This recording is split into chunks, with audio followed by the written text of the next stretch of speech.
Felicitations, my family of fledglings. And Ghost, it's so good to see you as well. Welcome.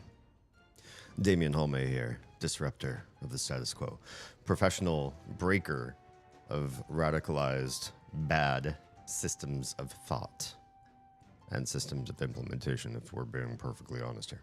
Hi. You're looking crickety tonight. You're looking delicious tonight. So delicious, my chat might eat you. Hello, welcome. It's been a long few days, and I'm happy to be here with you.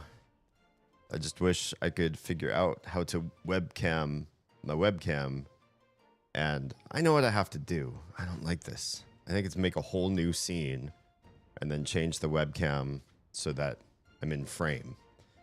If you watch me on vertical, I'm in frame. Vertical seems to do it right, but I'll need to make a treadmill scene and a sitting scene, and just know which one to use when, so that I don't have to keep readjusting the camera on stream or the actual camera, which would be even worse. Treadmill time. Hello, Jam. Yes, it is. It is treadmill time. It's back. It's back. I have answers for you. I have a, what do you call a Q&A that's just A?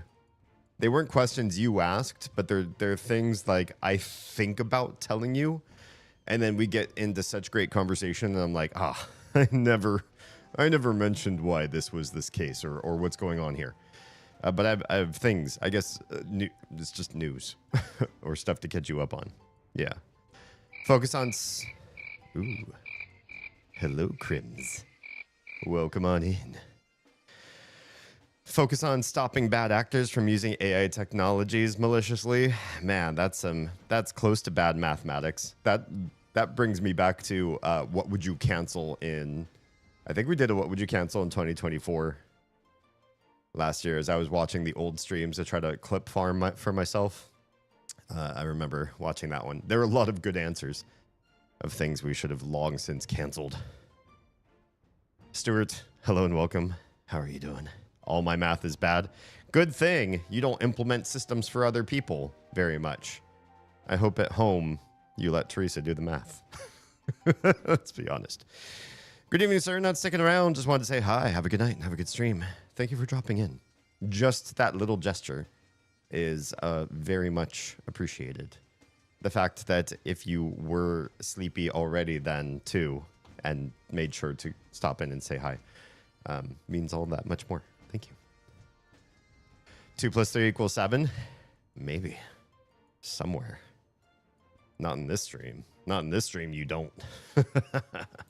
All right. I almost like that I'm off frame when I stand. I'm not gonna adjust for when I sit, because when I sit, that's really, I want the framing to be perfect. So when I stand, the fact that it's broken right now, I'll probably fix it before next stream on Friday, if I'm being honest. But I like that it's cut off, because it looks like a bad planning decision, and that tracks for what we're talking about in stream. Okay, so Q&A without the Q. Here's some A for you, and then we'll get talking about the actual discourse topic. Shan't we? Won't we? We will. We will, we shall, and that's what's going to happen. Question number 1, no one's ever asked. Here's some A for you. Yes, that's clippable. No, I don't think it is. That's not that funny. D offering is A. I mean, yeah, that happens. Not really. My A is pretty much locked down. 2 kids, married, the whole shebang. Yeah. Why do I wear glasses more these days, and what happened to the monovision tactic that I was so excited to get started on at the beginning of last year? At some point in the middle of my contacts cycle, I lost one contact and didn't even realize it till halfway through my day, because it wasn't my distance eye, it was my near eye. And everything near still works. I'm a nearsighted person. So it took me a while to realize I don't enjoy looking at stuff up close as much as I usually do. There's something off. And I didn't realize until the end of the day that what was off was the contact lens. And losing one contact lens for a very specific, non-tradable situation in which the left eye has to use one lens, the right eye has to use one lens. For those of you that are watching me for the first time and like, what's monovision? What does that mean? Just go do a Google search. You'll find out really quick. I won't go through and explain it all over again from scratch. But left eye one lens, right eye a different lens. I can't just swap an extra contact in and be short a little bit. I'm actually like short. It ruins the whole cadence. So I've been wearing glasses more lately to save up to get to the next like equivalent left and right eye together so that I'm not off and so I don't run out of contacts before the end of the year and have to buy extra. Yeah, because also next year my contact lenses come up on prescription. It's every like 2 years that you get a discount through insurance. So more glasses for a bit in the meantime. Plus it was really quick to get down to stream because I didn't have to try to stick things onto my eyeballs, which I'm still slow at. I'm 12 and new here. Monovision is the kissy disease, but you sucked eyes. Please, for all of you 12-year-olds that are somehow watching an 18+ stream, don't suck eyeballs. I hear it's bad for your health.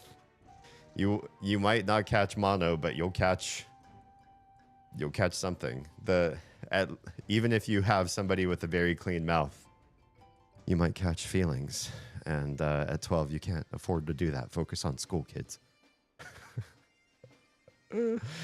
Why do I sometimes not use the treadmill?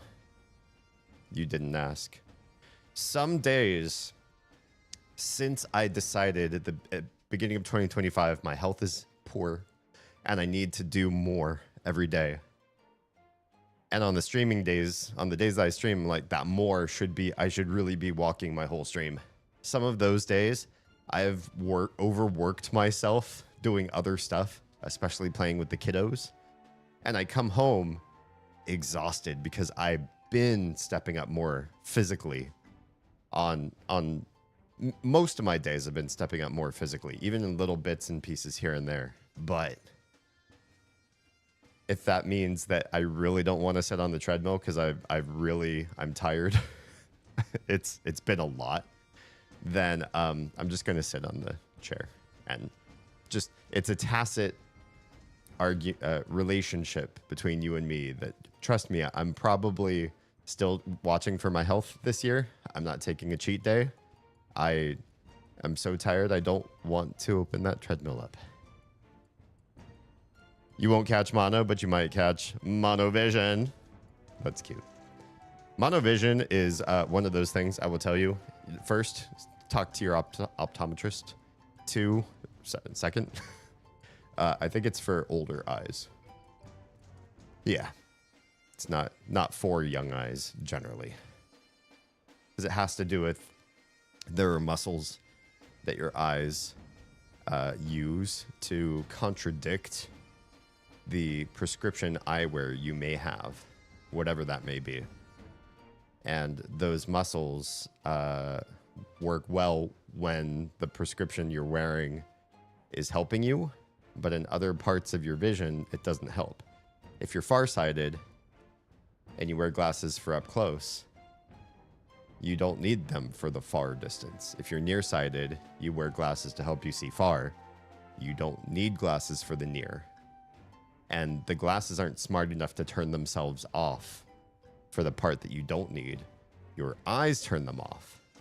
But mine are starting to not. They're starting to not.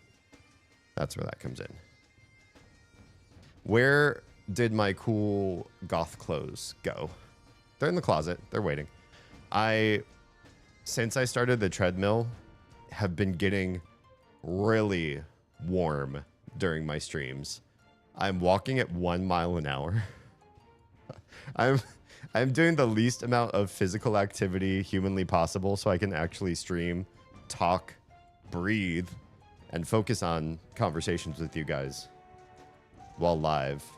And just doing these, wearing the least amount of clothes I feel comfortable getting on live stream and talking to you guys wearing, this overheats me. I get hot. I get sometimes a little bit sweaty. The room is cool. I don't have heat on or anything like that. That's basically spring is in full swing here. So it's none of that. I get really, really warm, and wearing black, heavy, beautiful clothing is something I have to figure out how I'm going to do if I'm also going to be active at the same time. I'm not sure what that answer is, but they're still there and I still like to wear them. I just have to figure out how and not die. Or maybe the sweating. Would people watch a streamer sweat?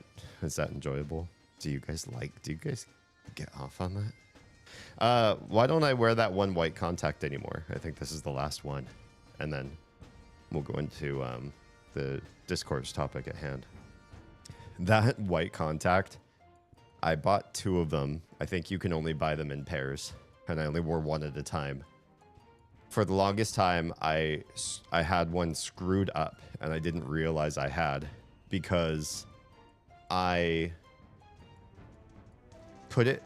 was wearing my normal contacts, and I think I took one out but forgot to take the other one out, and then put the white on over top of one of my normal contacts, and it doubled up and became a super contact, a double contact.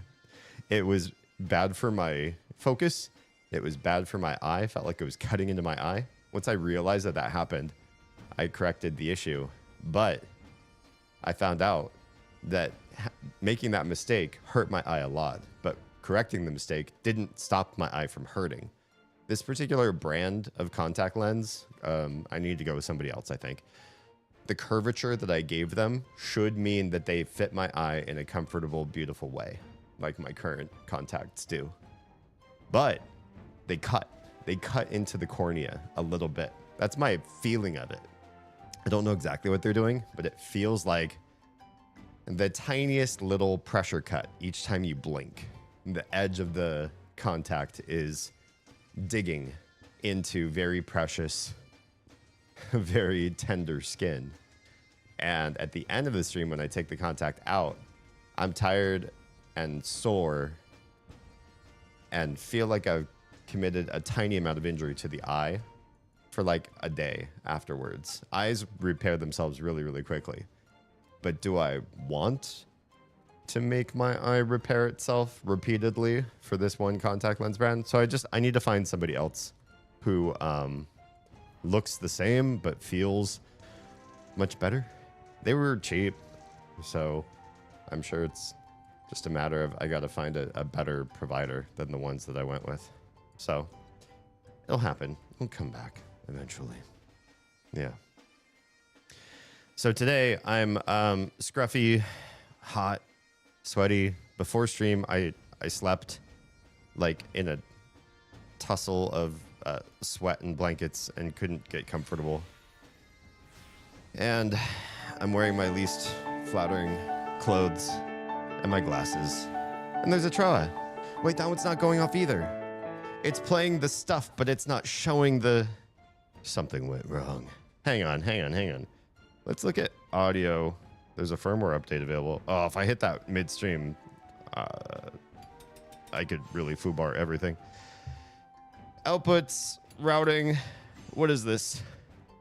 You're on USB 1, right? You should be going through... Okay, I think it's a Windows thing. I think Windows forgot its place. Hang on, I want to get this audio thing fixed. Because now that's 2 people coming in. I should have heard you, and I did not. And that makes me sad. Output device.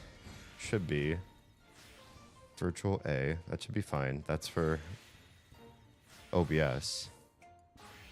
It looked and sounded right to you? So you heard it. And I didn't get to hear it? Oh, maybe it's just a me thing. Why can't I hear audio B go off? Well, that makes me sad. Big dog, how's it going? Welcome on in. Yeah, I just I feel ick, but it's all in the name of progress. The biggest thing is being on a treadmill while streaming, regardless of all the things, all the other systems that affects, the camera, the clothes that I can wear, the everything. This feels like an appropriate use of my time as opposed to sitting in a chair for 4 hours every time I stream and just vegetating more and more. So, yeah. By the way, we're also going to be playing some Final Fantasy XIV in the meantime. New patch dropped. There's a lot of good stuff going on here. For those of you that play Final Fantasy XIV and are worried that a Discourse stream would also possibly involve itself in MSQ main scenario quest spoilers, it will not. I'm just going to be catching up some of my lower level jobs along the way. So, no fear. No fear there. We're going to be just focusing on leveling and not spoiling anybody who hasn't gotten to the patch yet. I heard the music. I did a writing of it once upon a time land. Excellent. Excellent. As long as things are working for you. Tonight's discourse topic is one topic R. Okay. Sorry, streamer brain. Examples of times you've been victimized by really bad mathematical scenarios. And I can kick us off because I was thinking about this during the week before this particular stream and saying to myself, wow, there are a lot of examples in which I have been really frustrated by the bad math times. So let's just kick off from the start and go down the list. Number one, because this happens to us, even though we try not to do this very often, we still don't have a kitchen. Although kitchen progress, you guys, has started. So maybe we'll do an IRL stream in a month. God, knock on wood, you guys. And have a kitchen to show you what the new kitchen might look like. Right now, still no kitchen. It's been a year and a half, 2 years, almost 2 years. Getting close to 2 years. So we've been doing some drive-through food. We don't like to do this often because kids. And we don't want to feed them food that's going to incur a certain kind of debt with their health and their palates that they will stop preferring house food. But drive-through times are one of the worst types of math that I can possibly think of and have affected us in a number of negative ways, and I'm sure this is true for everybody else. Somebody in corporate in some drive-through restaurant company decided it would be smart to check on their employees. What's the word I'm looking for? Their optimization, how effective and efficient they are at their job. And instead of coming up with a complex scenario that shows how well an employee actually puts in their work, how fast they're doing it, how streamlined they are at their job. Instead of doing that, they just said, you know what? Getting people through the part where they order and the part where they pick up their food the fastest matters the most. Nothing else about that matters. Is the order complex? Did somebody go to a drive-through restaurant and order something that was already readily made, like fries that were just sitting there under a heat lamp? Or was it a rare menu item and they have to make it from scratch and it's going to take longer no matter what because that's how menu items from scratch work? None of the nuances there. The math is the worst it could possibly be. And the emerging tactic to fix it is the same from drive-through to drive-through to drive-through. You can tell which drive-throughs. Hey, thank you for the lurk, Oz. You can tell which drive-throughs have the dumbass corporate people breathing over their shoulders, reading the reports, the district managers jerking themselves off to the statistic of how fast did it get people through the window. Because it's always the same thing. if you happen to be one of the folks that incurs a time debt on the drive-thru, they ask you to leave the drive-thru. They take your time and stop it right there. How do they do that? They ask you as politely as they can, hey, we're going to get your order assembled for you, or whatever, magical words they have to do to make you feel good about what they're about to tell you. Can you just drive out of the drive-thru and go around the corner and use one of the curbside pickup places? Because those are usually empty, right? Or shy of curbside, can you just pull around to the side of the building and, like a slinger giving you illicit substances, we're just going to send somebody out who slips you your bag of goodies in our own fucking spare time. And the worst part of that is, once they're off the timer, they'll take as long as it takes. They won't expedite your order necessarily, unless somebody really likes you and or feels that there's a certain amount of social pressure to do a drive-through job well. Yeah. So the drive-through time doesn't do what corporate believes it does. What it do is it pressures employees of drive-through restaurants to game the system.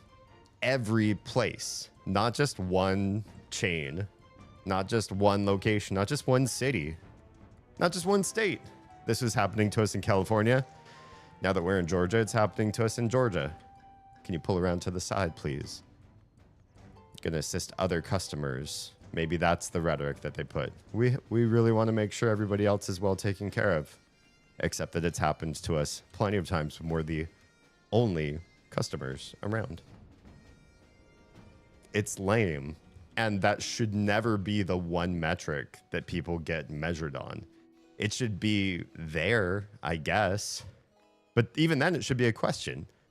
And maybe a report pops up on a district manager's desk and somebody took, 10 minutes sitting in the drive-thru before they got their order.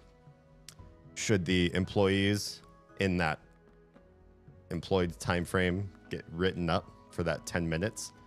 No. They should be asked what happened. What was going on there?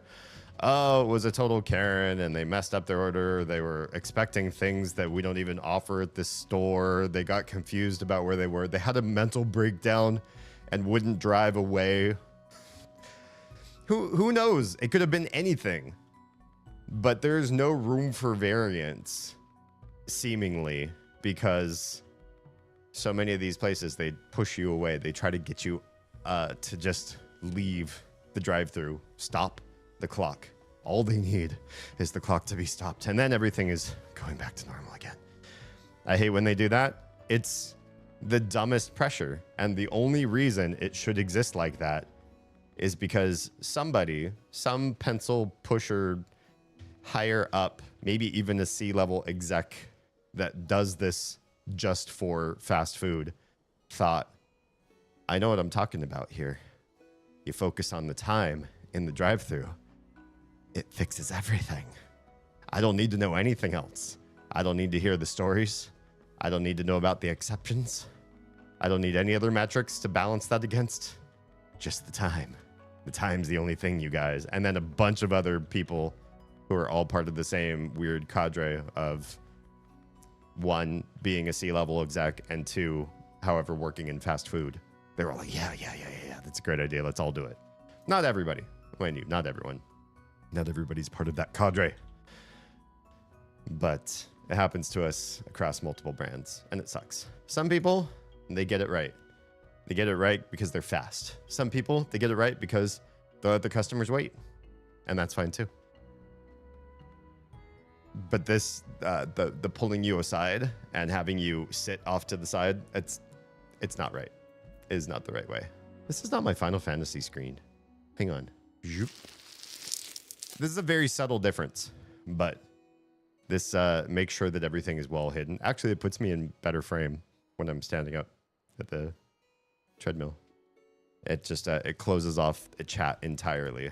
Not that there was anything going on there that was going to dox anybody, but I always like to cover chat completely just in case there's that one thing that you really shouldn't have seen to protect the people of an MMO. So yeah, that's thing number 1 on my chart, top of my charts. Number 2, and this one I was a victim of myself. So you might not know this because you would have to work in the industry probably to understand what's going on, but you've probably experienced the results of it. And that is being a food server, being judged by, there's a theme here in these first couple, but I promise they're not all like this. Being judged by the amount of money you generate in a given ticket and having that affect you as a food server, your scheduling, and how you are, what's the word I'm looking for? The perks of being a server, how those are distributed. How do I say that in a way that makes sense to somebody who never been a food server? Food servers don't just get tossed random tables all the time. Most restaurants have sections where they've cut the tables up in a way that's meaningful, so you're not stumbling across each other's toes, and you don't have 5 random tables in the restaurant you're checking on, so that you're like running a marathon to the different parts of the restaurant to say hi to everybody. Plus, you might forget. If it was random each time, you might forget. So they cut up the restaurant into sections, and when they do that, it's always unfair. It is never completely fair. Well, maybe very often. Very, very often it's unfair. I'd say there might be some restaurants in which they've managed to set it up and it's perfect for everybody. But restaurants that I've worked at, you have your lame sections. They usually start, scheduling-wise, later than the others. So you clock in later than everybody else. And because those tables are in a bad part of the restaurant, and they're really only there for like peak usage at best, they are also the tables that the management wants to stop seating the soonest. Like, if you go to a busy restaurant, you might end up sitting in these chairs that they don't really think are the best. They're in a bad area. The AC's poor. You're shoved in the back. The acoustics are wrong. The tables are too small. Whatever happens to be. They try not to seat those tables. But when the restaurant's to capacity, you must. So some poor server comes in late, serves those tables for a few hours, 2 to 4. And then they close that section as the store gets quieter again. Food servers aren't guaranteed an 8-hour shift. None of them, almost nowhere. So you work your short shift and you get sent home early, so you don't make as much in tips, you don't make as much in wages.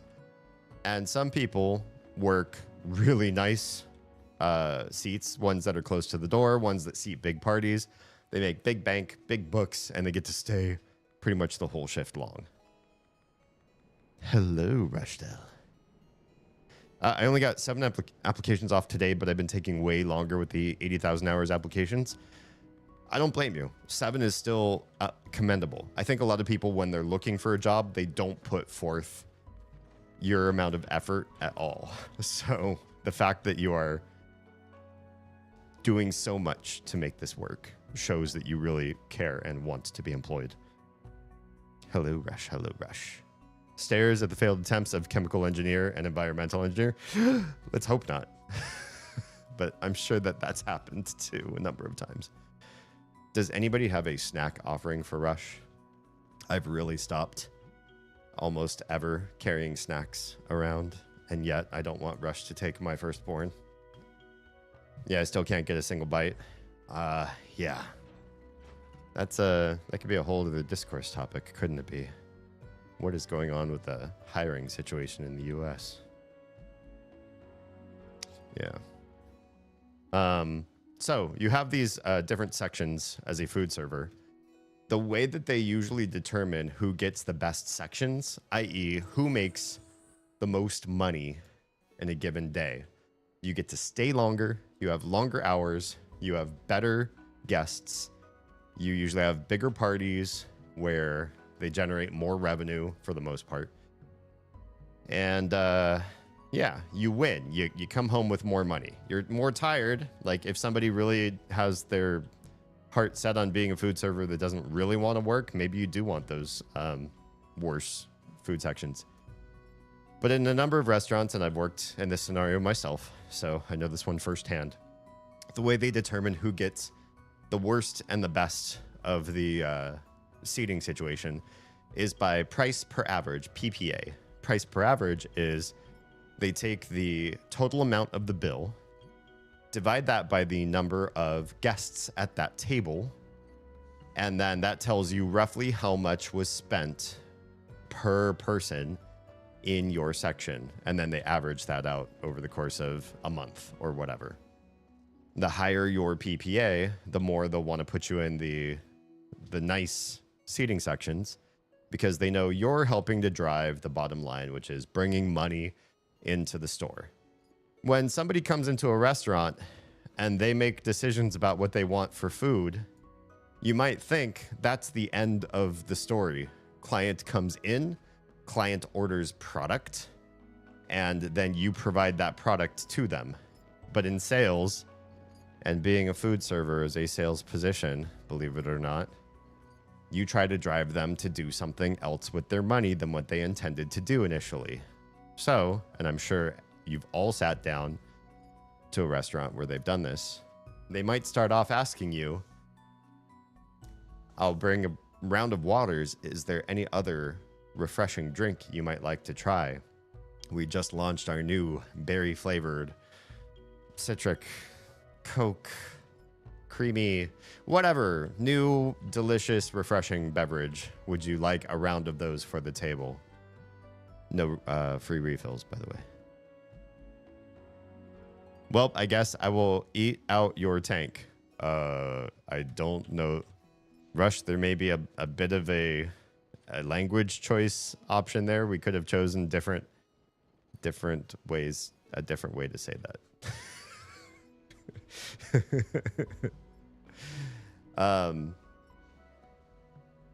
So you get sold to. You buy a burger, say please, or order a burger. I guess you haven't bought it yet. You order a burger and they say, you know, that burger, it's delicious with avocado slices on top. It doesn't come with bacon, but if you wanted to add bacon, there's just a flavor pop there. I highly recommend it. It's only like $2.79 more. They try to upcharge you, right? You can politely say no at every step, but food servers are trained in tactics to get that stuff out of you. Have you looked at the alcohol menu? Now that you're finished with your lunch or dinner, would you like some dessert? Do you want to order anything to go for anybody you're coming back home to? Little bits and pieces all over. And then food servers also get the scenario in which they're not completely watched every step of their day.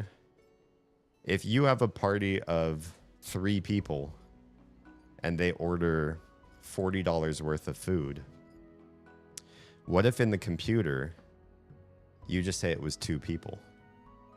What if you just lie? You go, you know what? Nobody's watching me right now. This was a party of 2.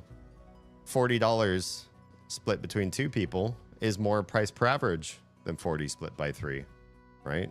Think about it. So you don't have to be honest about it. But the worst part of this for food servers is, just like with drive-through times, this incentivizes certain types of behavior. I have literally worked in a restaurant where the food server will pay off the seating folk. The seating folk are usually young, the youngest people in a restaurant, just cutting their teeth in the world of working a job, maybe 18 to 22 years old. And the seating people's job is generally to take people who just walked into the restaurant and give them a seat, and then tell the server, hey, I just sat table 43. That one's you. You have new people there. If you are a devious food server, you will pay off your seating staff and be like, hey, $20 says when a family comes in, you give them to somebody else. And when a young couple comes in, you give them to me. Why? Why families versus young couples? Why that specific metric that I decided to pick on as an example? Families are strapped for cash most of the time. I should know. And they don't order drinks as much. And they definitely don't order alcohol. If they order an appetizer, that appetizer gets split maybe 4 to 6 ways, depending on how big the family is. And so their price per average is dropping. They're okay with waters. In some places where you get free refills, and this has happened to me as a food server, the family will share one drink. You could try to put your foot down and say the policy is, I watched you all sip from the same Coke. The policy is we have to charge you individually per Coke, or we have to come get you new glasses for everybody. But that never goes over well. Generally, restaurant management does not have your back. They will bend over backwards for the customer. They'll shove free food in the customer's face until the cows come home to get a good review, or to keep that person coming back, or just to keep the bad reviews from coming in.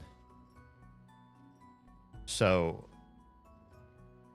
you don't want families if you want to excel as a food server. It's a bad scenario. Young couples go out and drink. They go out and share appetizers. They get a dessert because it's cute. The price per average for young couples is always higher than families on average. That's just how it do. It's just metrics. I'm not trying to stereotype anyone. As a person who has been in young couples, been one half of a young couple before, I tended not to go out with somebody and buy all that crazy stuff. I would rather pack on like lots of dessert from like a grocery store later than spend the exorbitant prices of paying for it in a restaurant. I'd rather mix somebody a drink back at my place than make a bartender at a family restaurant make them one. But I roll different than a lot of other people. Point being, there's some cutthroat tactics that happen. And why? Because somebody in a corporate position decided when dealing with food service, all that really matters is what your average price for a single person at a table is given the food server. And the higher that number per food server, the better that food server. Nothing else matters. Customer appreciation, surveys, speedy turnover of table. All of that was, at least for the places I've worked, lower importance than how much revenue do you drive given the customers you have.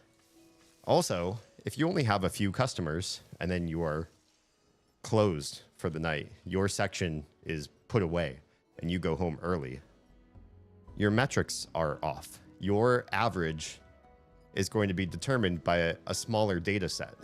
Maybe you only served 15 people before you were asked to go home. That day's 15 people data set is going to have more variance to it than somebody's 100 customers they served in a very long shift. So they will have more amortized, better looking results. Your 15 data set could make you look like a rock star and pump you up higher than you ought to be pumped up sooner, or make you look worse because you got the wrong 15 customers and it just dragged your averages down, down, down. That's not your fault. That's just bad statistics work. Yeah. I see Rush has not rescinded the choice of words there. That's okay. All right. I'm going to talk about budgeting, household budgeting. I've even seen, has anybody seen this guy, Caleb Hammer? He happens to be the Dr. Phil of budget on YouTube these days. Caleb Hammer. Can we just pull this guy up so everybody can see who I'm talking about? I'm kind of a big finance head, so I like learning about people who are in money talks and whatnot. Caleb Hammer. Here's our gentleman right here. So this guy does these podcasty sort of shows. He gets people on a mic in a podcast setup. They all sit down and talk. And the people have dog shit takes about how they spend their money. Caleb gets to see it all. He gets reports. He gets line item charges on their credit cards. And then he belittles them on his show. And that's the whole thing, is he looks real smart. He talks about ways that they can change and affect things, and they either come back at him or give him like awful stories as to why they chose the way that they did. And he gets to exasperatedly look at them, take his glasses off, smush his face, yell at them. No, you don't do it that way. You know, it's all very clickbaity and beautiful. And he's got a good business model doing what he do. But I even heard him, this guy in finance, content creation anyways, mention this problem. And that is that some people claim that there are two ways to budget paying off debt. There's the avalanche method and the snowball method. It's so bright. I'm so sorry, you guys. I know I'm robbing from a few other content creators when I do things this way, but I don't care. This is how we do. White. There we go. So, yeah, not to just steal from other people who do the black paint method, whatever. So, can we just type? Do we have the right color and everything? Avalanche. Can we make that big? I really don't mess with paint nearly as much as I should. Oh, that's so much better. Oh, look, it looks all Nintendo-y when you do it that way. Avalanche. And what did I say the other one was? Snowball. We discovered a new fun hack when we did it this way. Whoa, I'm covering up the other thing when I do it that way. Hang on, Snowball. We'll get you large and in charge as well. Why are you so far up there? Let's get you over here. Better. Avalanche and Snowball. So the avalanche method of this is specifically for managing your debt. I think I just want this to be a fatter brush, but I forgot how to make this thick and thin. Well, whatever. Oh, that's thicker already. That's what she said. Debt. Can I do this and treadmill at the same time? Apparently I can. All right, managing your debt. The avalanche method is the way that I can't see a rational mind who cares about math, more importantly, who cares about money, why they would never do the avalanche. You would literally always, you would never give this up, is what my point is. Avalanche method is percentages of debt happen. Percents differ across different types of debt. You take out an auto loan, it's going to have a certain percent that they charge you for each debt that you have. If you have student loans, they might be higher than your car. If you have credit card, that might be higher significantly than your student loans. I like how I typed those top parts and now I'm just going to write everything because I'm dumb. Credit cards, more than student loans, more than like a car loan. What's the percentage that we're talking about? It's different for every person. Depends on your credit worthiness and all this sort of thing and how good of a deal or bad of a deal you got. But the point of the matter is none of these things add up to be the same sort of rates. And those rates get charged as extra money you lose just for the convenience of letting somebody put you into debt. You buy a university education, a car, or just charge anything to your credit card and then let that credit card statement go unpaid. Somebody isn't receiving their money, Lebowski. Somebody isn't receiving their money. And while they don't have their money yet, you owe them a convenience fee for that. And the fee is usually some sort of a percentage. So the higher the percentage, the more out you are of that particular money. They grow at different rates, right? So if I had, I hope I don't have 10K in credit card debt, but let's just pretend 10K, for example. And then I'll stop whiteboarding for a second. Just pull up, I don't know, calculator or something. Oh, why is this not in dark mode? How dare you? How dare you, sir? When did this, why was this never, I don't know. Anyway. Each month, no, let's do it on a yearly basis because years kind of make sense to people, I think, better in some ways than months do.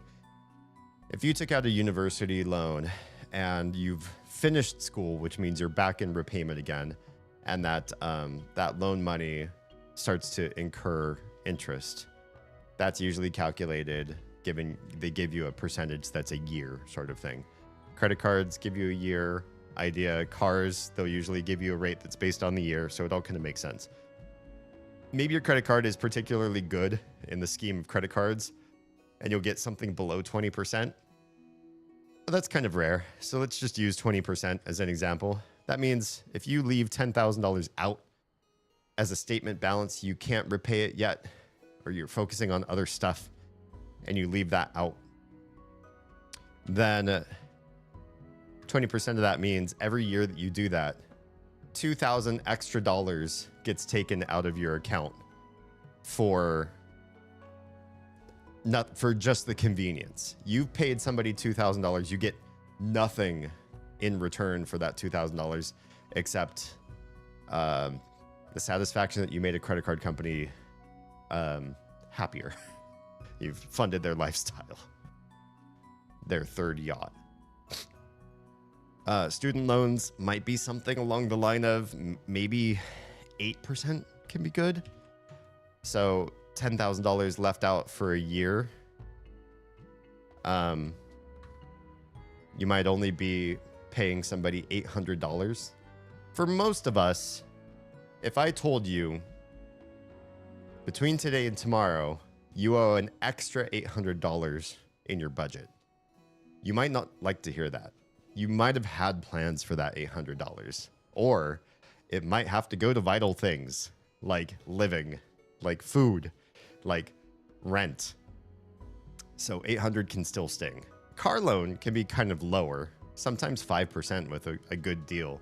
You can get lower than that with some really great deals, but let's just say you got a pretty good deal and it's only 5%. Well, now you're only losing $500 every year. And your car, too, unlike your credit card, you are getting value for having bought the car without having the money up front. If a new car costs you however much your new car costs, there's a lot of variance there. So I'm not going to say if your new car costs you $20,000, some people would be like, well, that's way more than I'd ever spend. Or some people would be like, wow, I would never spend that little, or I've never had that good of a deal.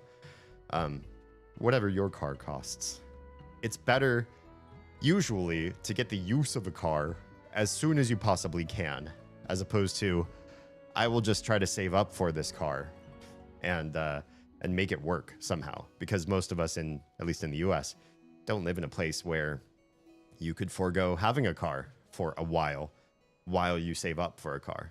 Obviously, if you could, you don't owe any extra debt. but that doesn't work out for a lot of us. We need the item before we have the money saved up. Troa to save the day and help out Rush. Troa says, I make snacks for a Rushy, or for just what's on hand. Pistachios, cashews, Doritos, Snickers ice cream bars. I know that's a favorite. I like those too. Cheesecake, or Chimkin Noodle soups. This company only allows a single application at a time. Oh, that's brutal.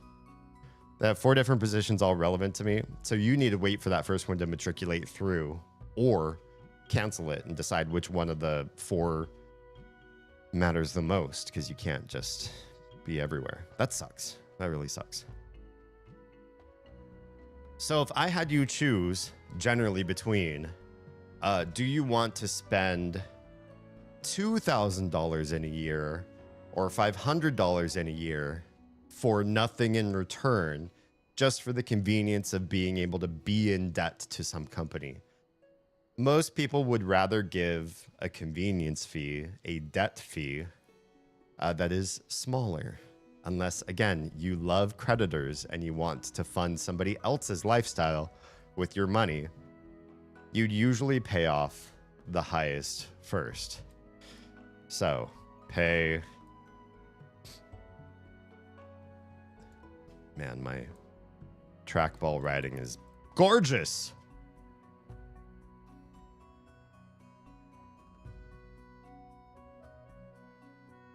Where is that E going? Pay highest percent. And that's your rule at all times. So if you have these 3 different types of debt, you cut out the credit card debt first. No more credit card debt. You're still going to pay your highest percentage. Maybe that's your student loans next, but you take that out next. Some of these are structured payments. There's not as much you can do with that. When somebody says, here's your bill for this month, this is what you owe, you don't have a wiggle about that, or you're going to go into some form of collections or repossession. You just got to pay what you got to pay. But if you had extra money, or if you had a tax return, or something else happened and suddenly something good was coming your way, and you're like, wow, I could either take a trip abroad or I could tackle my debt. The trip might feed into your heart, but the debt payment will feed into later, more tired you's heart. In other words, if I had the choice, this was not the case when I was younger, but if I had the choice today, do I want to go on 5 world trips today and not work so hard this year? Just take 5 trips in 1 year. That'd be amazing, right? 5 trips in 1 year today. Just enjoy the world, take it all in, and I won't work too hard. But retirement age, I will have to add on another couple years to make up for how much I treated myself now. So when I'm old and tired, I can't quit my job yet. I'm gonna have to put in a little bit extra and pay young me back. Or do I take those 5 world trips later on in life, retire at a reasonable age, and I'm sort of talking tongue in cheek because who can retire in this economy? But let's just pretend retirement's still on the table. I go into retirement and I was able to take care of those world trips at that point because I did paying off of debt when I'm younger and still had the energy to work as hard as I do. Just kind of what I'm doing these days.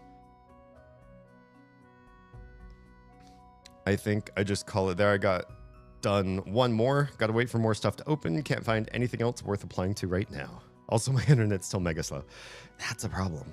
Gonna restart my computer. We'll see you on the other side. So this idea to me makes sense. Even if your credit card debt is particularly tiny and your student loans are particularly large, you would still save money by paying off the high percentage first because it's growing at the fastest rate. In other words, for every extra dollar you had on hand, we take the calculator again. Let's say you had 10K out. Can we just do example given here? So I'm not talking about explicitly 10K for anything. 10K out as an example. And you had $500 that you could put towards some sort of debt. You might think to yourself, well, my student loan debt is really large. I incurred, $20,000 worth of student loans, but only $10,000 of current credit card loan. I want to see the big balance disappear first, or the small balance disappear first. Maybe my car is older. I'm on my 5th year of a 5-year auto loan, and I'm only looking at maybe $1,000 left on that car. Actually, that one makes more sense to talk about in terms of Avalanche versus Snowball. Student loans, 20K. Car, you only got 1,000 left, right? So you have $500. You say, I could knock out half of what's left on the car. Car's almost going to go away. That's going to be great. That's going to be such a good peace of mind. So you take that $500 and you put it into the car loan. Now the car is going to drop by $500, which means that in your pocket, what do we say the car loan was? 5%. In your pocket for spending that $500 up front, you have saved yourself $25 for the year of extra debt fees.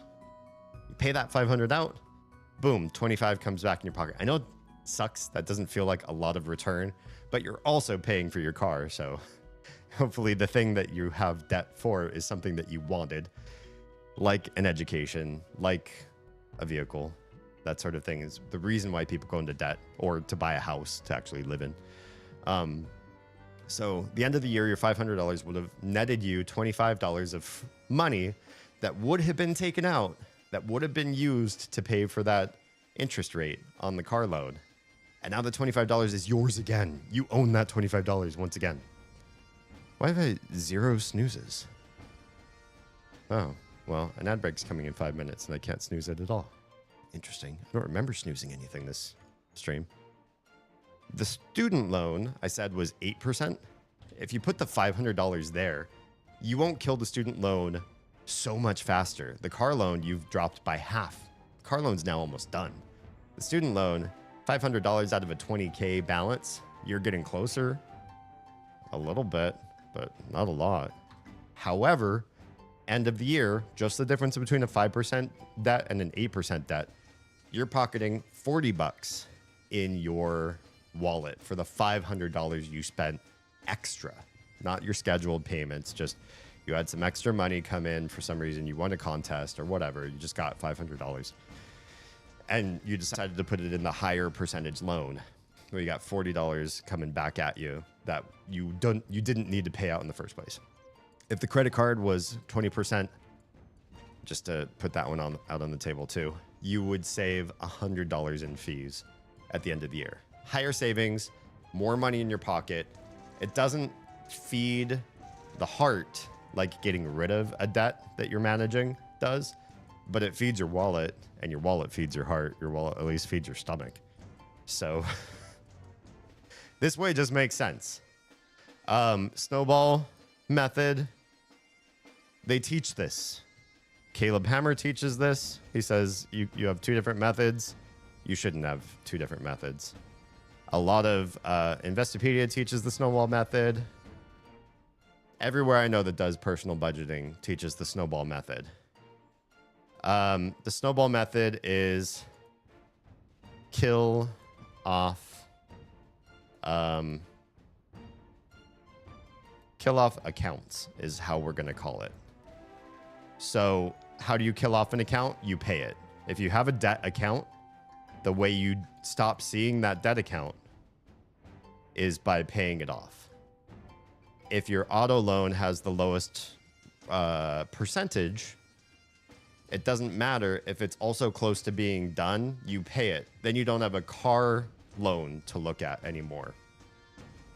This wastes your money it costs you more at the end of the year in fees for everything that you've left out that you didn't pay off. And they teach this everywhere. And this is just bad math. This is just, it fed into my heart math. This is every single time without fail, unless your debts are organized such that the smallest amount that you owe is also charged the highest. And then the next smallest, the next highest percentage. If they're not ordered like that, then this method is always more expensive. You will always lose money every single time you do the snowball method. Snowball is you look at all of your debts. You don't look at the percentages that you owe on them at all. High percent grows like crazy. Ignore that. Ignore its growth rate. Look at these numbers as though they're static, as though at the end of the year, people aren't going to be charging you service fees for leaving money owed. Ignore all of that. Just look at the static numbers and say to yourself, instead of having 5 debts out, wouldn't it feel good to have 4 debts out? What if you only had 3 debts out? Oh my God, you guys, what if I paid off all of my debts but one? And now I only have 1 debt to look at. What if that 1 debt's your credit card bill? That one's gonna grow like crazy. If your credit card bill is growing like crazy, who cares if you have all of your other debts swept clean? You've wasted a ton of money. Are you happier to see less debt and spend more money every year? I want more money. If you told me which would you prefer, a less complex lifestyle or more cash in your hand, every season of my life, I'd say I want more money. Every season. I will happily take more complexity in my life. Just give me more money. So yeah, that one doesn't make pretty much almost any sense to me whatsoever, but it's still taught everywhere across so many budgeting and investing websites, investor and finance content creators. They all try to encourage that there's 2 methods and you can choose the one that you prefer, because as long as you're doing the thing that feels good to your heart, you're making progress and progress is okay. No! One, you are deliberately charging yourself more money each year to scratch some weird itch. Yeah. I just don't have debt. That must be lovely. I didn't have a credit card till I was about 30 to avoid the 20s money pitfall. That's it's not a bad way to go. I will tell you why I cared so much about having a credit card on hand. Probably after the ad break so everybody can hear it.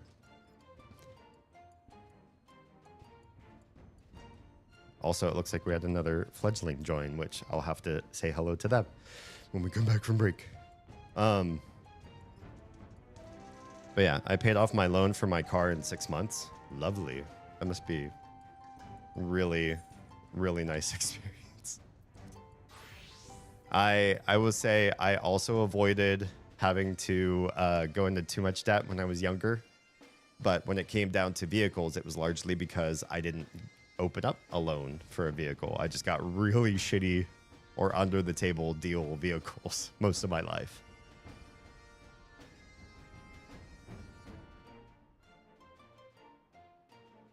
Ugh, my nose be bugging. Thanks for waiting while I do a muted sneeze. I'm so glad that on this Rodecaster, the mute button's like in a really lovely, easy to press space. When I did keyboard combo mic muting, I missed so many times, or I'd like try to hold my sneeze until I could get my hand on the right button. And that hurts. If you have to sneeze and you hold it so that you can find something on your keyboard, it's like waiting to use the restroom when you're when you're in the bathroom. Like you're staring at the toilet and you're like, I'm just gonna wait a little bit more just for fun. That's what it feels like. So I like my new my new cough/sneeze button. I got cars from my dad mostly, but eventually I decided to buy. Nice. And when I was in college, I was on scholarship, so no student loan either. Oof. That sounds amazing. Really amazing. Good job. you did good. Especially in this country, you did real good.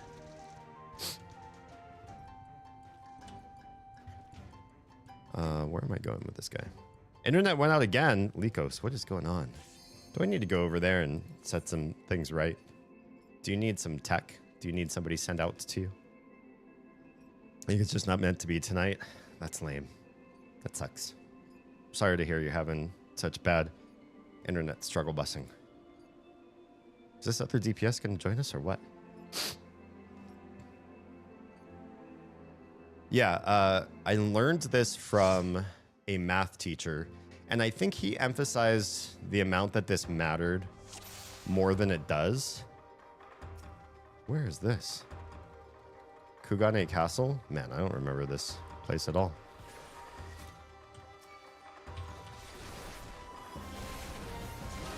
But the tactic in mind is, oh god, to have a credit card. You want the credit card, you want the debt, because you want to be able to keep the money in your accounts as much as possible. Why would you want to keep the money in your accounts as much as possible? This only makes sense if you have an account that yields a certain amount of interest to make it worth your while. Nowadays, it's a lot harder to find a setup like this. But back when my teacher was teaching this, and now that I've found about high yield savings accounts, I think that's the right terminology for it. This does make sense for me as a tactic that I still have going forward, and that is use the credit card, get into the outstanding balance part of personal financing, and then leave that outstanding balance such that you're keeping the money. Oh, I done died. Did my healer get in trouble? Did I do something wrong? Oh, he's trying to cold res me right now. I hope this works. Wow. He done did it. Hang on, you guys.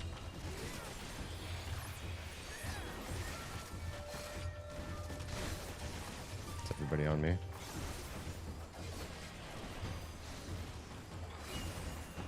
So yeah, concept is basically the longer you hold on to your money yourself, the more money you have at the end of each month.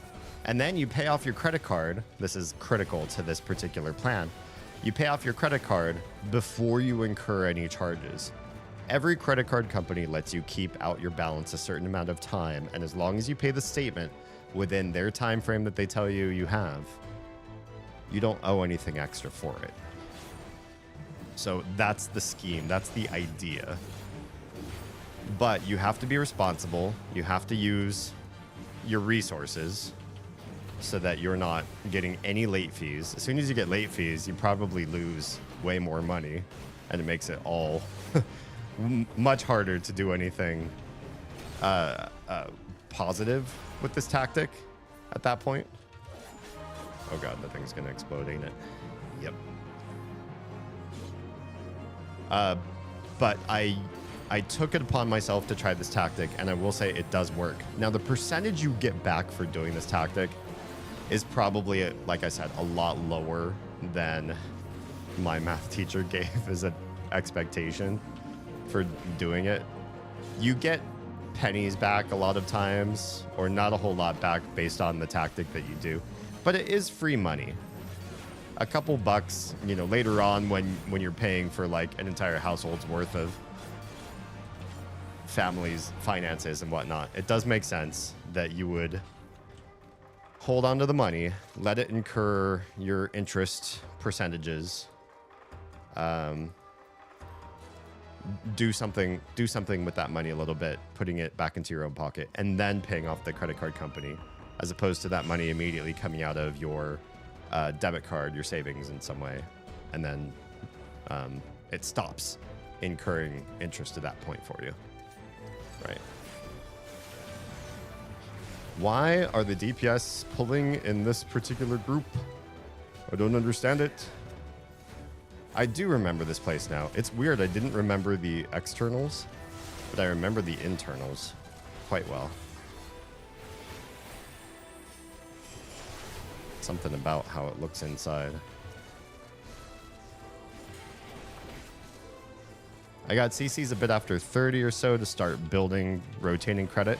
Building credit's also helpful, but until you buy things that use credit, especially things that use credit checks, I don't think it's as important as people say it is. Like Credit Karma and all those companies that are like, we really want you to be able to have, you know, access to your credit scores, blah, blah, blah. You should check this annually. What are you doing with your credit score? I don't think they ever explain well enough to end users what credit score does. Is it something that you're going to use in a given year, or are they yanking your chain to try to get you engaged in like a snipe hunt that's not really worth your while? Fact is, if you're not buying a car, if you're not buying real estate, if you're not engaged in some big spending of some sort, that credit report, your number, your social score is probably a lot less significant than they've made it out to be. But people like buzz. People like to see things that look more important than they actually are. Oh god, that guy's gonna kill somebody. Not paying enough attention to my fellow Americans. Sorry, Eorzeans.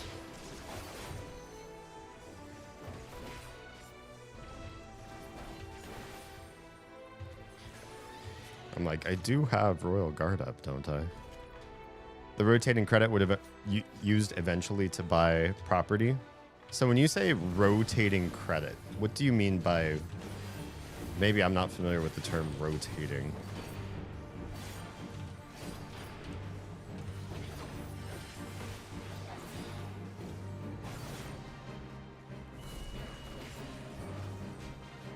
But this is not a commonly explained concept. However, when you look at the financials of very wealthy people,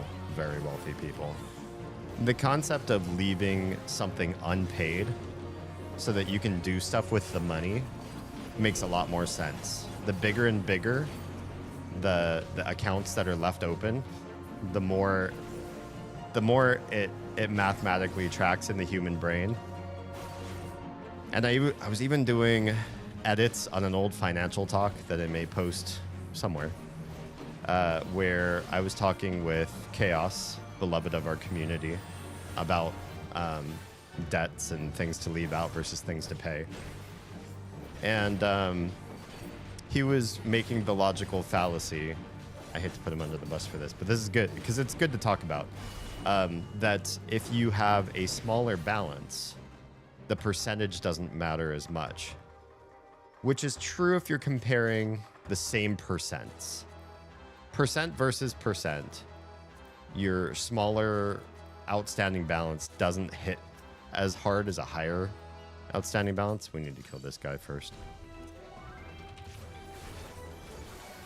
But if you're not concerned with that, I think I'm starting that sentence wrong. Regardless of that, you will always have more money in your wallet if you have extra money to dedicate to something. You'll always have more of it if you focus on the higher rate versus the higher outstanding debts. This is what kills tanks, is coming around this corner here and getting involved in this fight. This kills tanks, so I might Belied here, if I'm not careful. Oh no, our healer seems to know what he's doing. And somebody else knows what they're doing. This is a great place to use a limit break.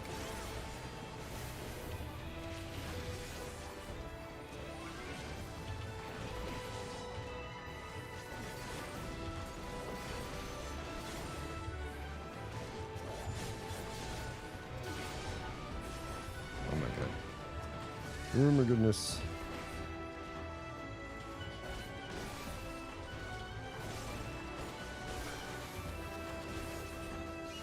I am missing so much good stuff.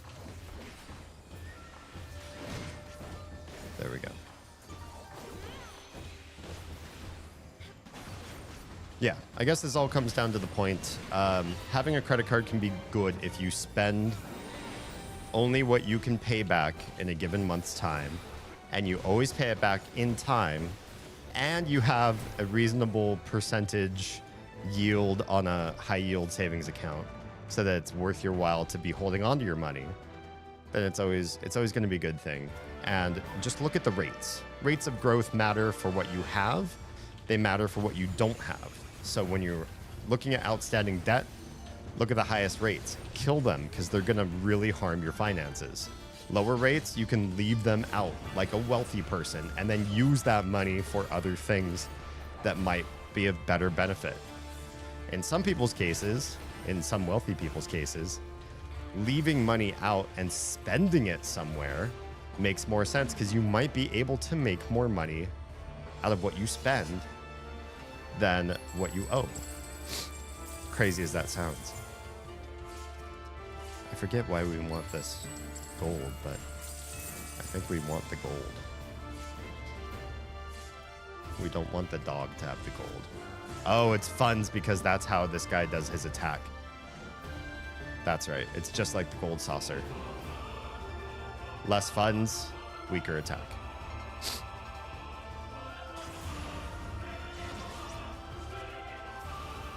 And the same holds true for investments too. I mean, this one seems more of a no-brainer, but when you're looking at investing money somewhere and someplace gives a higher percentage of your money year over year, you're going to get more free money for putting your money there. Yeah, that one kind of seems silly to say, but we sometimes think of debt in a backwards way from that. Why? Maybe that's just how we're hardwired. Oh, these butterflies. Hang on. Enough butterflies to dodge.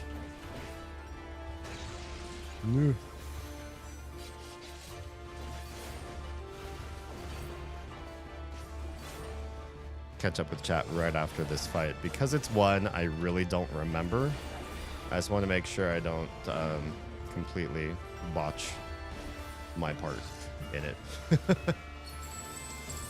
Oh, there's more cash being dropped. Forget the dragon heads for a second. The gold matters.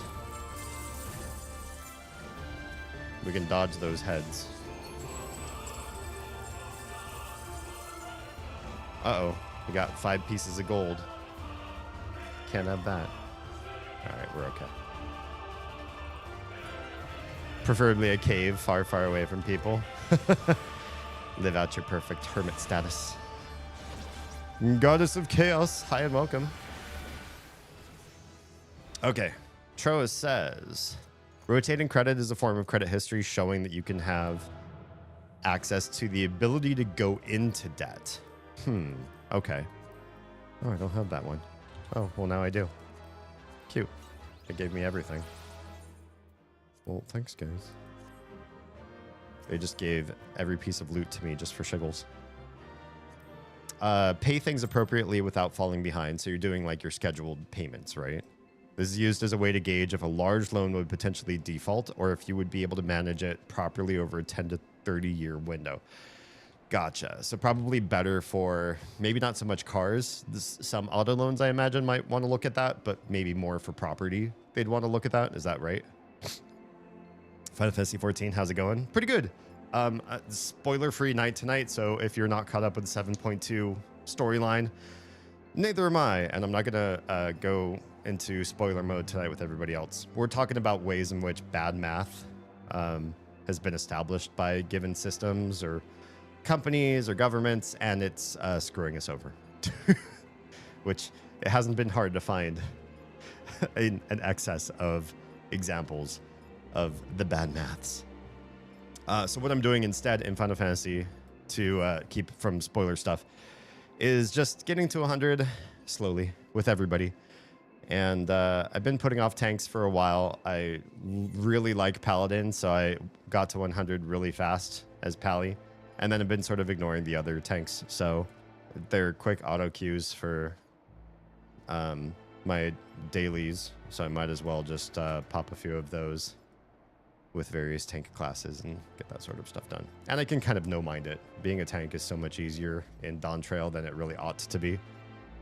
So I can talk, walk on a treadmill, and hang out with you guys all at the same time while I'm doing all this stuff. I just started Dawn Trail, but I have friends who play it, so nothing is spoilage for me. Oh, bummer. They so you already know the whole story. Whether, well, I guess if you don't mind, then you don't mind. I would not like to have the story spoiled for me. Paladin is definitely where it's at. When I started the game, Paladin was a lot more complex. It's a lot simpler now, but it still feels fun, diverse, powerful. You could go in and solo level 90 8-man content as a level 100 Paladin. I don't think that there are many other jobs that let you do that besides the tanks these days. And out of them, I believe Warrior is maybe the best self-healy and the one that like can last the longest toe-to-toe if your whole group wipes or if you just want to do stuff on your own. But Paladin feels more interesting. The nuance behind using holy abilities and also melee attacks, and it's an interesting confluence of, it's the vibe, it's the veneer of what it feels like to be a paladin versus a warrior, which is just like grab a really big weapon and go berserk. I kind of feel like the warriors of Final Fantasy XIV feel like the barbarians of a lot of other role-playing environments. You just scream and go ham and bash your way through stuff. That's what it feels like, and it might be more effective, but I don't like the vibe. To be honest, the story kind of lost me halfway into Heavensward. There's a lot going on. The Heavensward story becomes a lot more mature with a lot of politics and everything that's sort of hard to track, but it's not bad. I would say A Realm Reborn's story is too simplistic, and Heavensward gets a little into the weeds with how self-important everyone is and everything is going on here. But it grows on you over time, I guess. And the Heavensward epilogue, I thought, did a pretty good job of making you feel good about what you did. But I don't feel like the story really picks up until after Stormblood. I think beyond Stormblood, the story really gets deep and quite interesting. A lot of people did not like the Dawn Trail story as much as the two previous expansions. I thought it was okay. I also didn't like it as much, but I don't have as much criticism for it, I think. Everyone says you can solo stuff with Warrior, but I've seen more Warriors die when the party falls before I go down as a Paladin. It might just be also like, how well do you know your job? I feel like a lot of Warriors don't necessarily perfect their rotations. They just go ham, and going ham is enough to feel reasonable. Whereas I feel like your average Paladin player focuses a little bit more on the nuance of how to play. Yeah. ARR story made me... Oh, sleepy. Yeah, it's hard. It's rough to go through. It's old now, right? It's pretty old. But I feel like also coming from a company like Square Enix, who made stories like 4 and 6 and 7, how dare they make a sleepy and bad RPG story at that point? Just because it's an MMO doesn't mean they have any license to do bad. You should be doing great by the time you get to number 14 in the franchise. And I don't think their story did nearly as well as it ought to have to create drama and tension and sense of you being a hero in a world and nuance. There's no nuance to the ARR world. So I usually tell people you have to get through that before the game starts to get good. Unfortunately, it sucks. It's like a big hurdle for new players. And it does mean that they have to trust you and they have to, you know, eat their veggies. Or what's the Mark Twain term? You have to wake up and eat the frog. Stupid term. Game is beautiful, don't get me wrong. Game is okay, beauty-wise.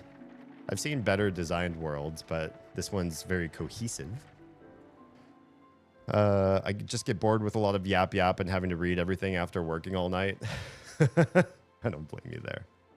The parts that are voice acted and the parts, I think as you go through in the game and it becomes less just like text dump at you, it gets better, but there's a lot of, yeah. It's a lot of less fun near the beginning. Well, thank you, Tro, for explaining rotating debt. I do understand that term. I've heard it before. I had somebody who I was trying to get a loan from explain to me that, for example, we didn't end up doing anything with this guy, but he was saying, for example, I would have to pay off my car loan first to show that I didn't have too much outstanding debt. And I was like, that car loan's like the lowest APR though. It's the lowest rate. So if I paid off the car first, like I end up paying more in interest on everything else I left untouched, which is that's just a bad idea. Like as far as a personal budget goes, that is a bad idea.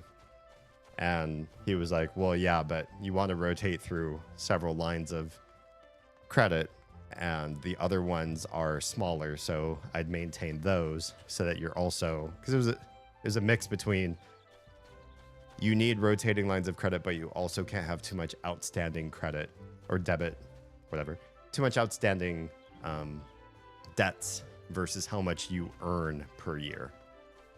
And that's why he suggested I paid off the car. I didn't end up doing that. I ended up doing anything with that guy. But it was really it was a frustrating sort of reality. Like, well, I don't want to spend more money every year until these other debts are paid just because you're telling me it makes the most sense to kill off the biggest debt. It was hamstringing me deliberately just to get their services. Dumb. Queue up for the next one. What is my next example? Personal reviews. Personal reviews. What I mean by that is at your job. A review. I will just do it down the list. I was going to maybe just do everything that's adventure and need tank and then hope that some of the other ones will also need a tank. You always need a tank. It's always going to be almost as insta-queue as possible. Really. Personal reviews happen in a lot of jobs where at the end of a given year or cycle, since you were hired, your management needs to do some sort of evaluation on you to determine how you stay, what it looks like, how much you're going to get paid, what sort of positions you're eligible for, all sorts of fun stuff.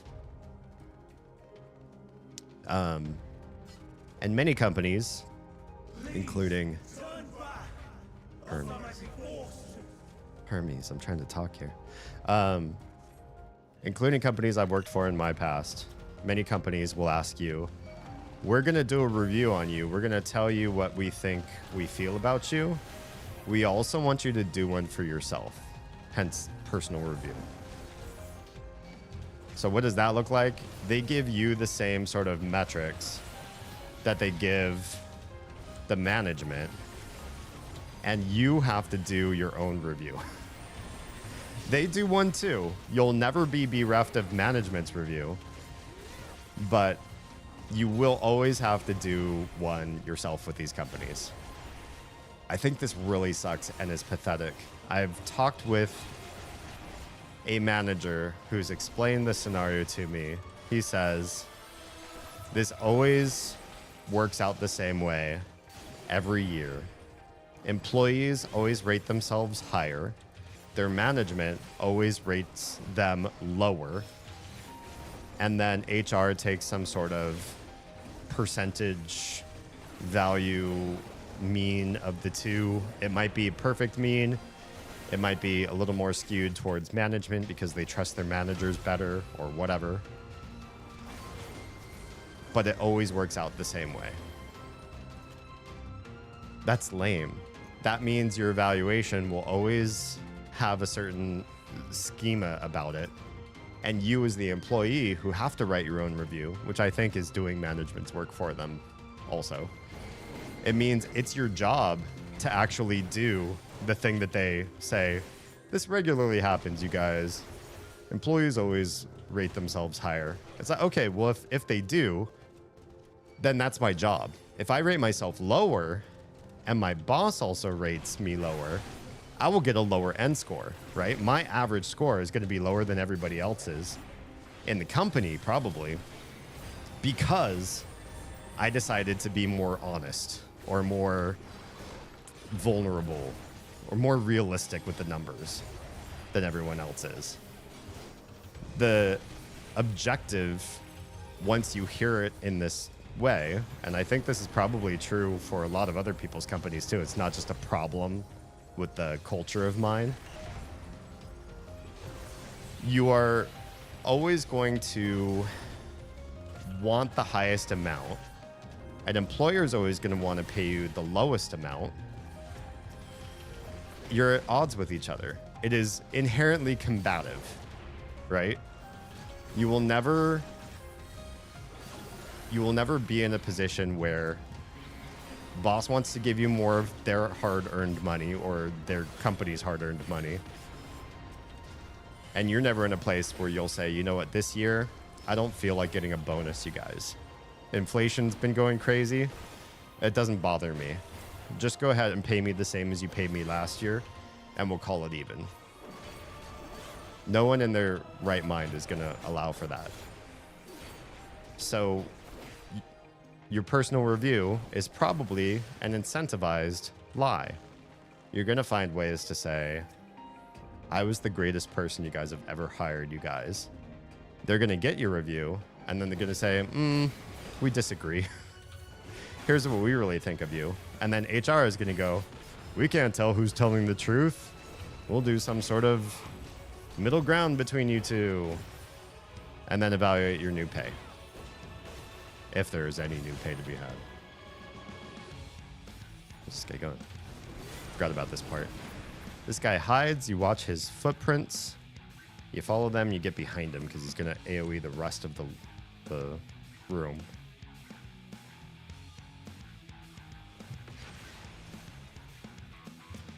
We have evaluations and technically supposed to be present for it. But I work nights and they dragging me in the middle of the day. How do they do that then? I mean, it must be nice not to have to like interface with your uppers. I have problems with authority a lot of times, but I grin and bear it because until I work for myself one day, I'll just have to accept what it's like to work for somebody else. But yeah, the less oversight, the better. I like the feeling of being left alone. We have evaluations. Oh, read that part. We had to do. Crap, where's this guy's feet? They go this way. This way, guys. This way. We had to do a personal one last year, and mine was spot on with what my manager rated. Wow, that is rare and good. Probably good sign that where you work, they actually care about you and agree with the things that you say. Thank you, Toady. Toady, how dare you? You know I can't save this game. Just kidding. Good to see you. All right. Pull the icicles. Feel slow. This feels Oh man, that guy's gonna get hurt. Good, we got him. Is this guy not... Okay. It's like, is he not doing any attacks right now? But he is.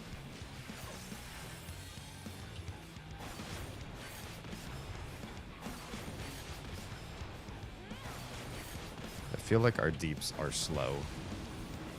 I can't prove it, but I feel it. The feet are here. Here, everybody. Most of my bad math issues have been work-related, I think. This one definitely rings true with me historically. Yeah. Mine, there was one where the manager actually rated me higher, but the rest was the same as my GM. That's impressive. Good for you. They must actually know your worth. Which most of us can't speak to that experience.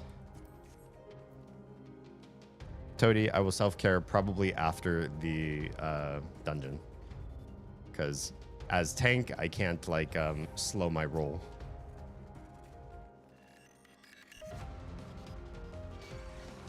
Also, it just gets bigger and bigger pulls the deeper we go into this particular dungeon, if I remember correctly.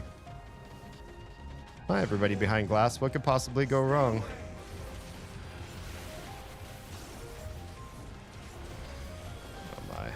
I hope our heals are up to this. Please, heals. Please be up to this. Back to the void. You came here just to show me care and love? Okay, I appreciate that. Thanks for being here.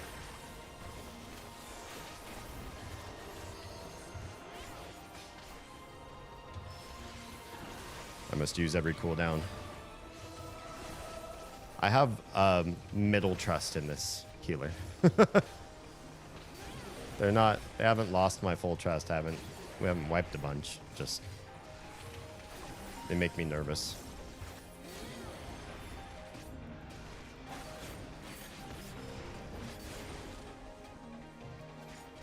My GM is amazing and actually listens to his staff, so I hit the jackpot boss-wise. Honestly, I do not hear that almost anywhere with anyone anymore. So, good.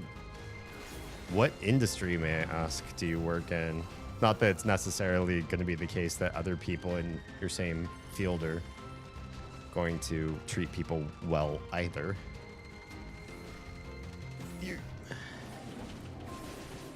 Oh my, this might hurt. This might hurt a bit. I'm going to Belide. Just give my heals a little bit of an extra fighting chance. My treadmill, it stops. It stops after every, like, hour. I think it's an hour. I'll have to restart it. Do I have a chance to restart it now? Am I being dumb trying to restart my treadmill right now? It's fine. I can play this game one hand behind my back or holding a remote control.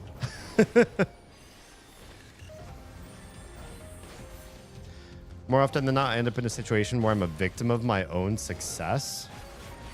So I'll overperform, but end up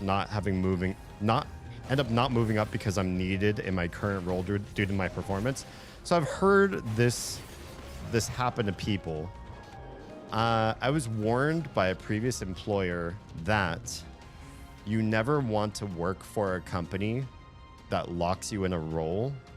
You always want to look for a company, and might be a good question. You know, when interviewers go, "Do you have any questions for me?" And me personally, I almost always choke. I'm like, I have no idea what to ask you, dude. Just please give me this job, thanks. A great question to ask your company is, when I am good enough in my role to move up, this isn't the right way to say it. This is me being provocateur. But if I'm good enough in my role to move up, do you guys have the guts to allow that to happen, to leave me behind? Because that is how you make a team work right. if you are invaluable to a given department and it's time for you to go, they need to have the guts to say, yes, move Troa up. And if they don't have those kind of guts, if they go, but we need you, that's not the company to work for. You do not work for that. You don't take that job if you can help it. Forget how this one exactly works, how this guy drops his. Oh, good. Well, I got hit by one of those.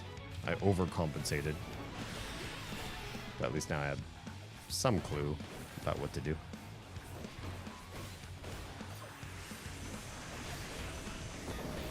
Oh, that's a lot of fire. Where are you aiming this? Which mouth first? The right? No, it was the left. Shit. How do you know that? How do you know when it's one mouth versus the other? Yeah, I did work for one company where that was the case. Maybe two. Where they acknowledged when you were so talented, you couldn't stay any longer. And they had to acknowledge that the team that you were leaving behind needed to let you go.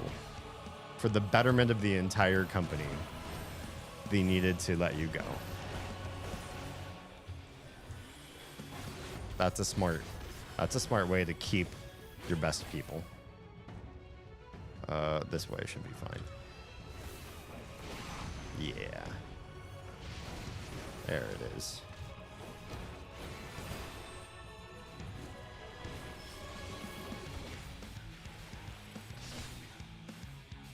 Energy just isn't there today, to be fair. When is it ever? Don't blame you. I'm feeling that, and I'm on a treadmill. I'm trying to be better to myself on a day-by-day basis.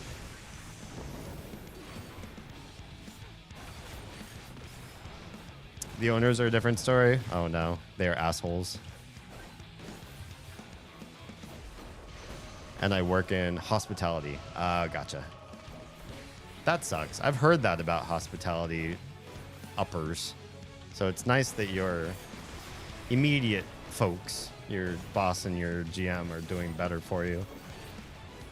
It's weird to me when people do stuff like get into something so customer centric, like hospitality, and it shows how much they put into the customer experience, but then their empathy dries up real fast when it comes to the employee experience. Like, wait a second. I cannot let you take Mission. I thought you were empathetic.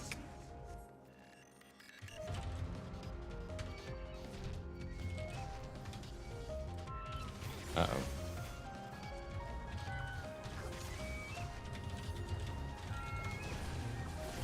I shouted at my folks.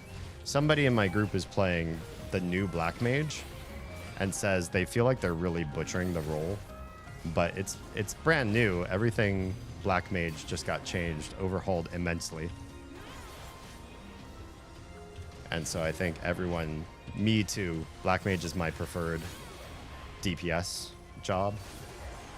It's just gonna feel like being on a bike with square wheels for a little while until we figure out the new normal.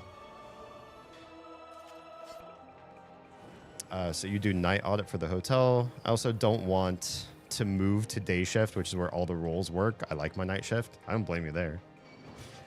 If I could do night shift for every job that I've ever had, I would. Right now I'm doing both. I work 3 jobs, so I have one that's very like on-call, ad hoc, create my own schedule, which is beautiful, but it doesn't pay. I have one that's that pays well, but it's 9 to 5 corporate day job sort of thing. And then I have this, which is becoming a job that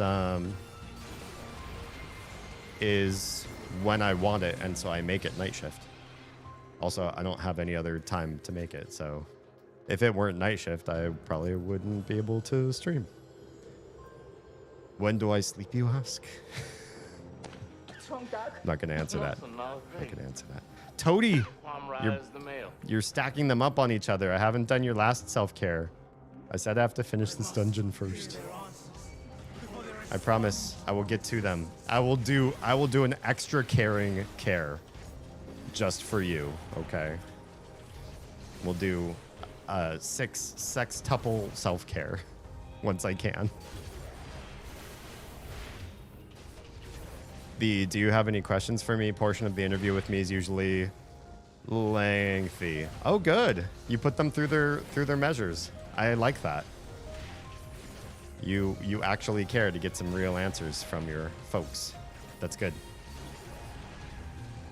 I go into insurance bonuses, review timelines, ADA accommodations, internal movement in the company, and my volunteer. Oh, volunteer. Nice. Volunteer times has been considered a conflict of interest on occasion. Interesting. Guess it depends on how you volunteer.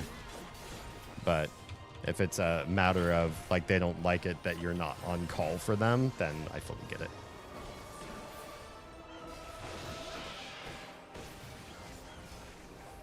I'm terrible at asking an interviewer questions because I rarely have any on account of most people have interviewed me being too damn good at explaining the role.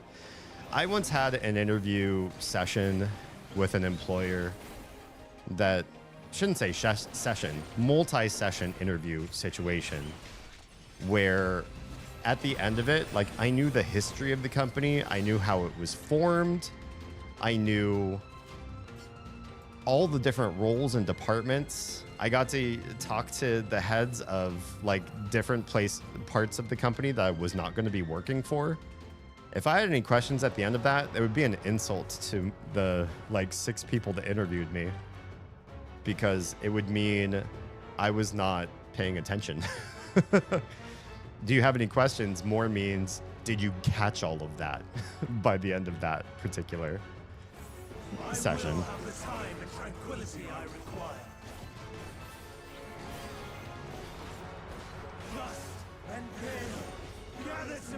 I'm empathetic, just without the M. Nice. You'll fit in just fine here. We're full of awful jokes like that. This is my favorite community on the internet, and I am 100% biased because it's mine. But honestly, I think you'll like it here. Please get away from me. I'm about to explode. Please get away from me, I said. As they stack up underneath me. They can't hear my voice.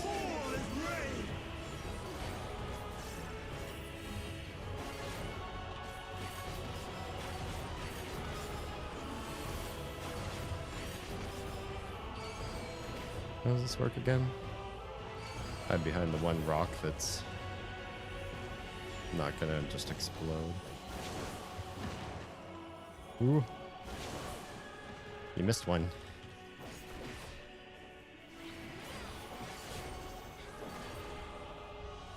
My shoulder's severely damaged. It's only gotten worse in the 20 years since it happened. Oof.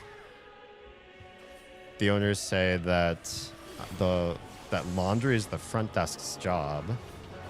Most days I just can't. I can barely lift my arm, but it's usually towards the end of the week where I've been folding 8 bins a night. Ugh, all night. That's Garbo. And my AGM and GM get it. They don't push the issue. Good. At least somebody's got your back, or turns a blind eye if they need to. The owner one night said I was lazy. I told him, well, okay, you go fold those 6 bins in the 50 plus 50 laundry room all night. Why is it so? That's awful. Uh-oh, where did we go? I wasn't paying attention at the order. I'm just gonna follow these guys. I think we're doing it right. All right, good. I did not completely fail that test.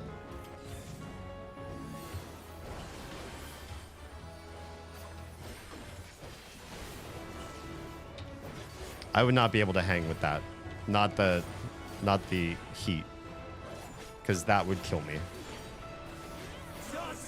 I'm such a wuss when it comes to heat. I once asked my boss at a food service job that I had if I could come do my homework in my off time in their freezer. Did I get that off? We had a walk-in freezer and it felt so nice to be in there. I was like, I'll just grab a hoodie. I'll stay out of everybody's way. I know exactly where the high traffic product is and where the low traffic areas are. I'll just hide myself in the back corner. It'll be fine. I'm not going to cause any fuss. I just want to do my homework in a nice, cool environment. For some reason, my family, while I have blood lineage that would probably genetically encourage my people to find cold places to live. Instead, what's happened is we've found all of the states in the US that are like below a certain latitude and are too hot, especially during the summer. And it just makes me want to hide in AC and freezers, walk-in freezers, all the time, the whole season, all summer, and maybe even parts of spring and fall if it's too warm. And for so many reasons I can't say in one stream, I have not been able to move myself to a place where it's colder.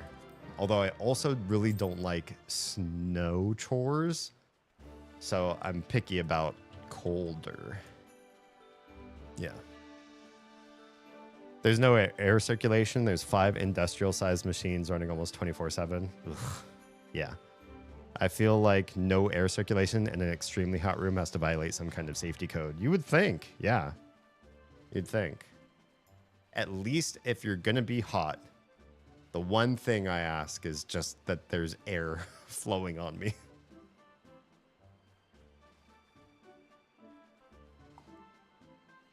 I'll give Toady an extra big hydration swig and do some really good stretching before we do anything else. But yeah, it's funny with the personal reviews thing. Like, I've read the memes, and I'm sure plenty of other people have too. Toady, I see you. I recognize you're there. You don't have to keep doing that to say hi. I'm just kidding. I like that. It's one of my favorite alerts, even though nobody uses it in games where I save. No, it's not true. When we play Mother 3, you guys also tell me to save, and I do. I will stop what I'm doing and I will go save when you do that particular channel point redemption. But I think it's also just fun. I created that when we were streaming Cyberpunk because 2 things were happening. One, I kept forgetting to save and I would die. And I would get so frustrated that I'd have to replay maybe upwards of like 10 to 15 minutes of gameplay again that you already just saw me do, that I already went through all the effort of getting through. Literally because I didn't save. And Cyberpunk's one of those games you can save anywhere just about. So it's really embarrassing to get through a really hard fight, die on something stupid or easy, or just an explosive, and then have to do so much over again. It's super embarrassing. And 2, because I was only streaming on Twitch at the time, I think. I wasn't doing multi-streaming. People on Twitch, the algo just did not push me on Cyberpunk. Me playing Cyberpunk was like career death at that point, but I couldn't. It's all I wanted to play right then. I didn't want to play other games. So I kept playing Cyberpunk despite the numbers. And there were so few of you all in chat that you wouldn't have been able to remind me because most of you weren't there. And I wasn't able to remind me, so I put in that little alert and it helped. It did help. People did start reminding me to save the game more often. Yeah. And I kept it ever since. And the tie-in between Cyberpunk and why that alert looks that way is because I made my Cyberpunk character modeled after that the bride's character from Kill Bill. So It's a Kill Bill themed alert to match my Kill Bill themed cyberpunk character. It probably is, but the owners don't give a flying F. We've had hot water pipes burst and sprinklers burst 3 times in the last 2 months because they don't want to update the hotel because it would take money away from their pockets. Jeez. I mean, that sounds like they're just trying to run the thing dry. Because at that point, you could be doing damage to the infrastructure of the place and make the building last less time or accrue expensive repairs later. It's almost like they're waiting to just sell the place until like it stops becoming massively profitable, and it'll be as massively profitable as they make it by ignoring as many systems as possible until they can't, and then they'll probably just try to sell. That's what it sounds like to me. That's what a awful person in my imagination would do in that situation. The primary owner won't even get security cameras fixed. They are constantly losing signal and constantly flashing because it's not important. That's some what's that game? Friday Night at Freddy's? That's some Freddy's shit going on there. Imagine you're watching the cameras and you just see something freaky, or like someone break into one of the windows or something. You're like, oh good, now that security camera's down. It's suddenly down and I can't see what's going on there. I sure would like to. Police report? Sure. You want the footage? Well, good luck. Yeah, it's real bad. Half the point of security cameras is to help avoiding potential costs. I mean, if it's not a high crime area, then they might just be there because they have to be. Not to mention they have a woman who works 6 nights a week alone. But hey, security cameras aren't important. Jeez. I'd be nervous to be her. Alliance raids is deeps right now. How am I? Let's see. What day is it today? Wednesday? I still have time to earn my new tombstones. Should I do alliance raids as... Oh, it just switched to tank. Never mind. Me waiting changed the scenario. Gunbreaker is now higher than Dark Knight. So we're just gonna switch to Dark Knight. I don't know why. Just being silly. We'll keep them concurrently up in level, Dark Knight and Gunbreaker, until they catch up to Warrior, and then I'll cycle between all 3 of them. Just because, why not? Why not give myself the challenge of switching tank job to tank job to tank job?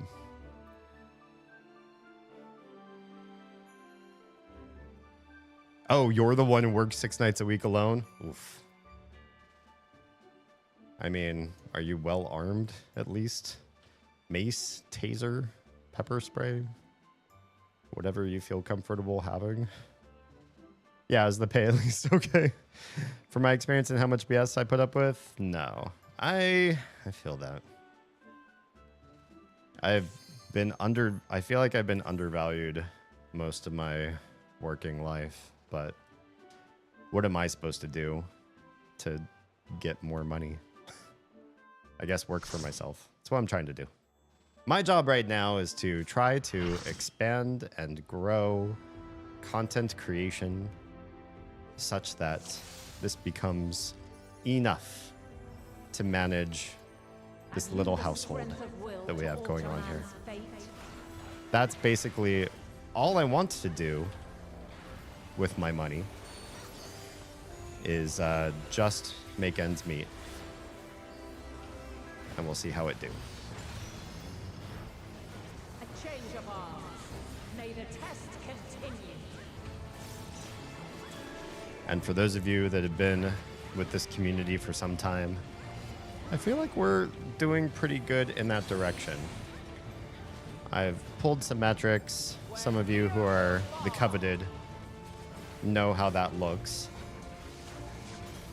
And it's a daunting journey.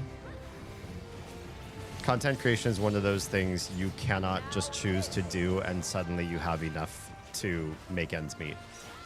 But it is one of those things that if you can do it and something else at the same time, if you have that many hours in a day and you can survive. I have the former. Whether the latter is happening, that I'm actually surviving remains to be seen. But I'm at least not dead, and I'm not sick. Except how this room makes me kind of sick. But besides that, not terrible. I feel like I'm in a position where I have the best chance to try. Oh man, I'm just awful at skipping, at missing these tells, aren't I?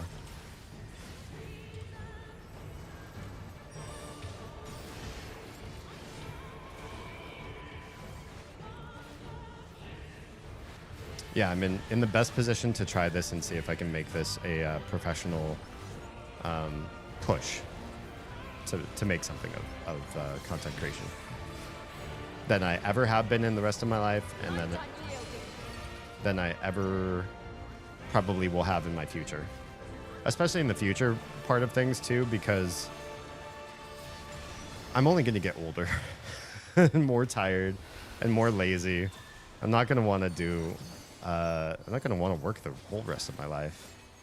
So I want to see if I can get a system in place where this could be it for me.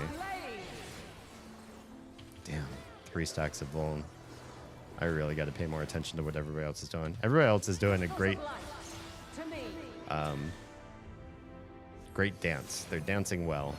Me, not so much. Not doing the dance. Shiny. I don't remember this fight at all.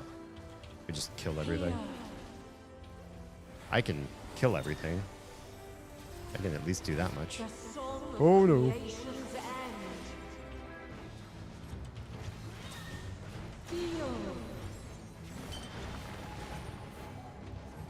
Yeah, I really don't remember this fight. It looks like one you should remember. It looks so beautiful.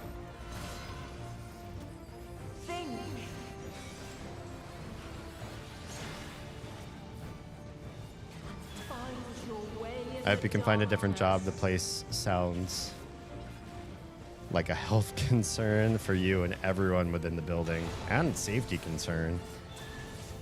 Yeah, 100%. Did we do it? 47. We're fine. Or fly, my children, and never look back. No weapons, but I've been doing this shift alone for 13 years, plus a heavy oil field family. These drunks and druggies and assholes that come in, got nothing on oil field camp jerks. Ew. I'm just, I'm not a fan of the whole situation, I gotta tell you. But the fact that you've been doing as long as you have means you've got, your... I don't know if making it or doing it or succeeding is proper terminology, but I hope something changes for you. That's probably the best I can say in the given circumstance. Where I live, that's not an option. Oh, is that? Were we supposed to stack on that? That's my bad.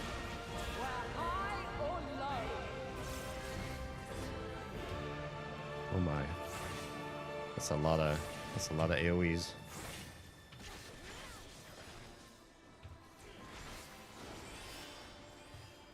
We're supposed to be mindful of those things on the edges. I think we are. Oh, that's not great. Ooh.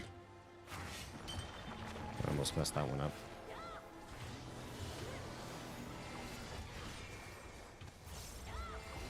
It's overall not horrible. I mean, I spend most nights watching Twitch or anime. Hey, I guess that's not... That's a perk a lot of people would really like to have. As somebody who's worked most exclusively, most of my life was worked in some sort of service job. What are we doing? Are we all supposed to... oh, okay. I've really not had the sort of capacity to be on my phone, be watching anything, have unsupervised time of my own where I could do non-work related sort of stuff. The most I could really do is get in chats. Maybe that's why I'm a good fit for this sort of job. I can chat up folks, and that used to be like basically the only job sanctioned form of entertainment I had available to myself. Oof. Oof. Big oof. I'm hurting bad, and some of us are dead. That's okay. Succumb not to fear.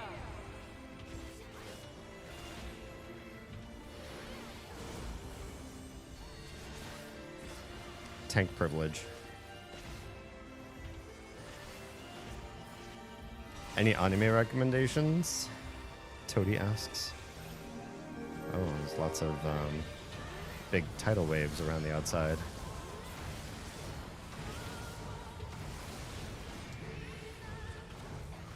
Are we standing in the proper place?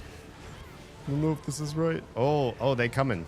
I didn't even see. They were like imminent upon us.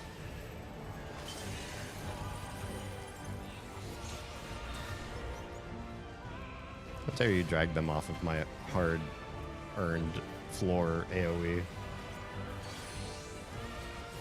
I'm very good at telling people off without using vulgar language and putting them in their place. That's an important life skill. That's good for just about any job. To be able to, without getting yourself in major trouble, say exactly what you feel like you want to.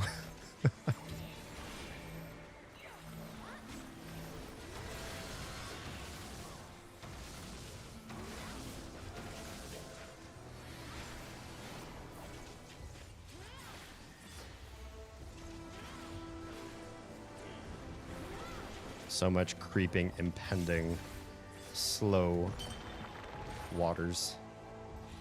They look cool though. Sort of interesting glowy gold effect. This whole level is really quite beautiful when I'm not getting attacked. Uh-oh. Somebody got low in health again. This summoner is doing worse than me. I still have 2 stacks of vulnerability, so I'm getting hit by something I shouldn't be. But I'm doing okay just being a tank. As long as I keep being a tank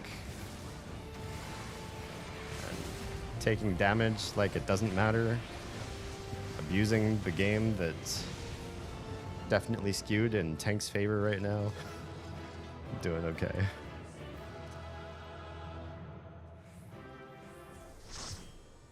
I started collecting the manga and really want the novels for solo leveling. Haven't heard of that one yet. I don't follow anime, though. Not right now. Take a look at some of those. Faraway, Paladin, and Greatest Alchemist specifically because I think I've watched the others. Emphasis on think, since I dip in and out of watching anime. Isn't that dangerous? How do you keep track of it all? If I start and stop a show multiple times, I think I lose track and lose interest. It's hard for me to pick back up again. Oh, main scenario, I suppose. It helps somebody, right? I'm just trying to be helpful.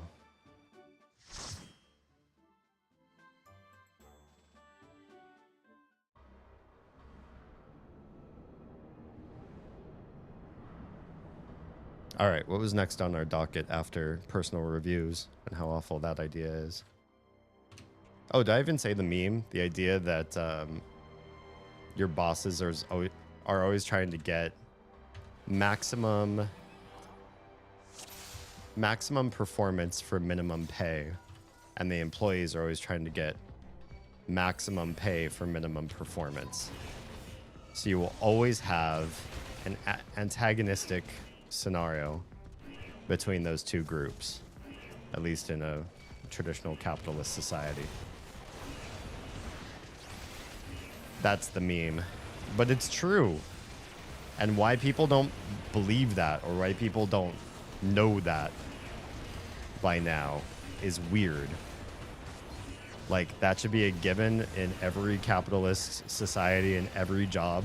And HR should know that and understand that when you're placing the concept of making a review on your employee base, they're going to say a certain thing. And if you put it on the shareholders or whoever is making the financial decisions in the company, they're pressured by a completely different metric. Their idea is to make hand over fist money. Yeah.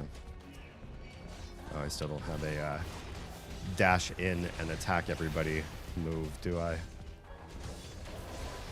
That's fine. Low level stuff.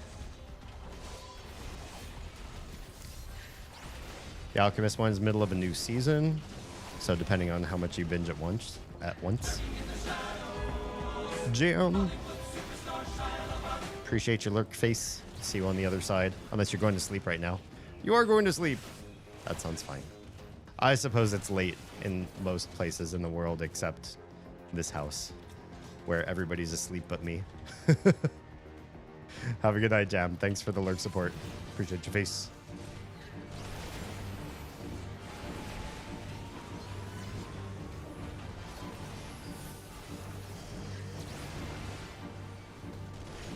That's basically what's going on with my job. Me and my GM agree I'm worth more. The owners say I'm not. Your owners can, I don't know. I was going to say something vulgar, but you're probably better at saying things that are not vulgar while getting the point across the nine.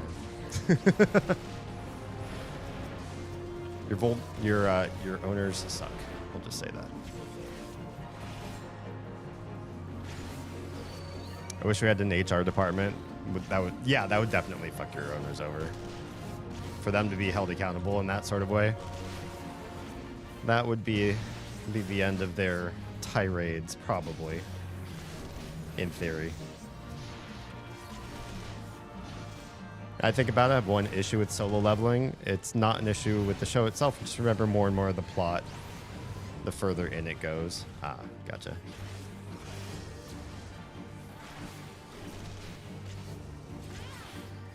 Next on my docket was giving yourself a bigger tax return. This might be endemic to the US, so mileage may vary if you're not in this country.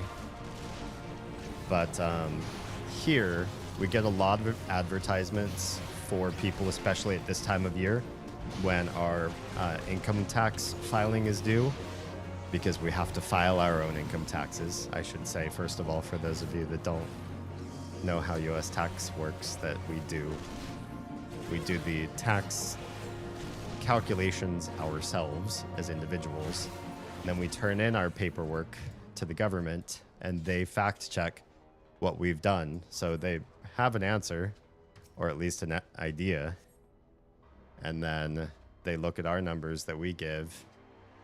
And if we did good, they do what our paperwork says to do.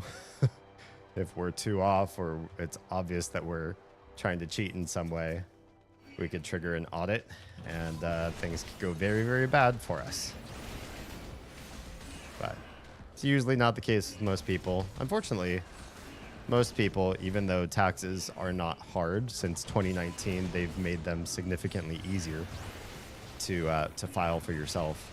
Most people will still spend money on paying somebody else to do the taxes entirely for them. I used to think that was worth my while because I was afraid of getting the math wrong. And I was afraid of if things got too complex or something, or I didn't understand some of the verbiage of something negative happening to me. But I've been self-filing since more recent years, and it's really not as scary as I thought it would be. And it turns out most of the time, if people make a mistake, the IRS won't audit you. They will just tell you you might have done goofed and you might want to reevaluate so that you have a chance to do a I forget what it's called, but a revision of sorts. Oh, amendment. That's what they called it, an amendment. You might need to amend your taxes. Just Not the worst. It's more work, but not the worst. But a lot of the companies that would do your taxes for you, which again, I already feel like that's a little scammy unless you're really, really scared about doing them yourself. And I already said it's not as scary as it used to be because it's easier and the penalties of making a mistake are not what people think it is. But if you do pay one of these companies to do your taxes for you, a good deal of them encourage you to go about practices that throughout the year, your tax year, you're incentivized to give the government the maximum amount of money so that, why would you do that? Why would you give the government money? So that when it comes to be tax return time, you file your taxes and you get a mad chunk of money back in your pocket. So, yeah, beginning of the next year, you file your taxes for the previous year. And all of a sudden, out of nowhere, the government's just like, hey, we owe you a few $1,000s. Here's money. Here's just money in your pocket. A few thousand. Congrats. You win at living in the US. You get money. But that was your money. You were taxed that money.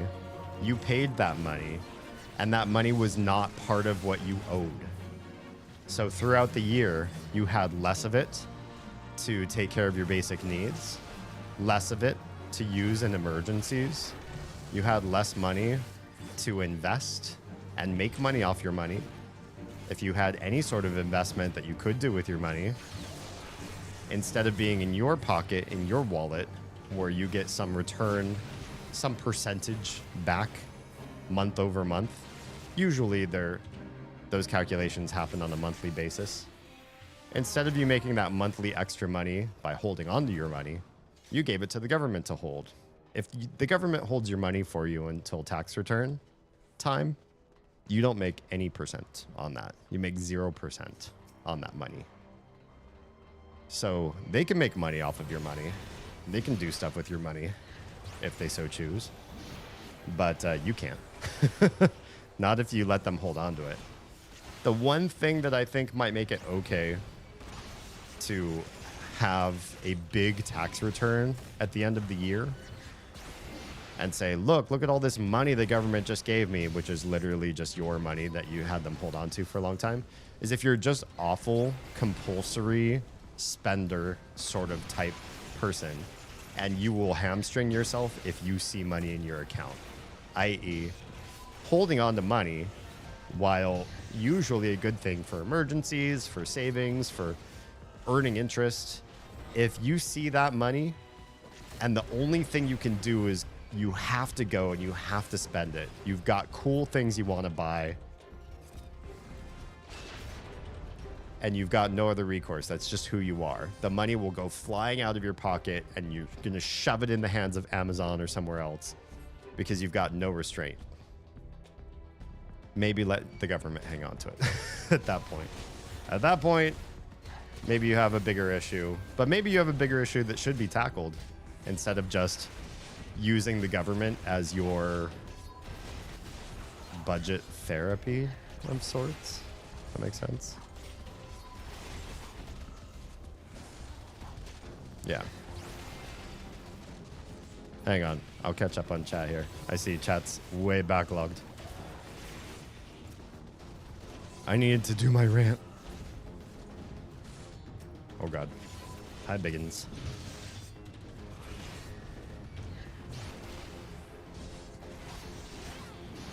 Can I get my tank support on, please? Thank you. I forgot these guys, while aggroing me, are going to target like everything else in the room. Now, for starters, I'd install a thermostat in the laundry room and take pictures all summer long and be like, okay, you go do laundry. If you get sick, it's on you. Yeah, seriously.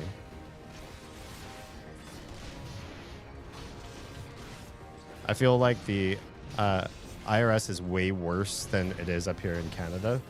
That's probably true of a lot of systems, to be perfectly honest.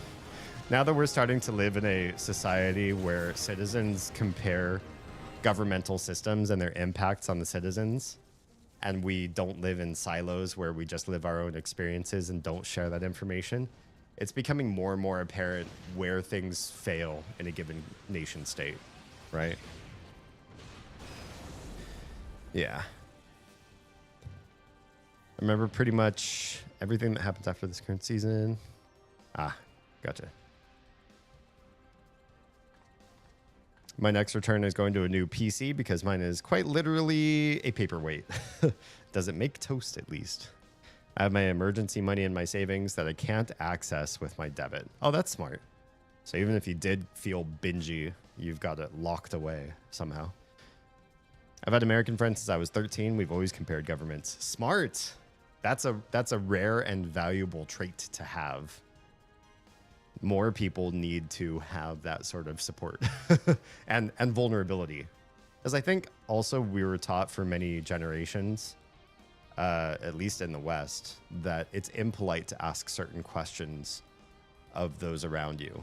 Like once you start getting involved in politics and household structure and religion and finance, it's like, oh, no. That's, let's speak of the weather. Let's speak of the beauty of nature. Let's speak of the TV shows we've been binging. And like that kind of stuff is safe. You won't hurt anybody's feelings. You won't make anybody feel bad. Or you won't realize that there's anything wrong with you. That's the big thing.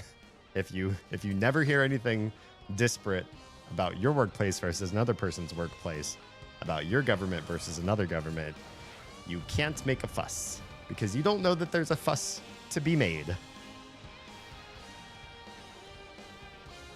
If your PC is a paperweight, I hate to see what mine is considered. Oh no.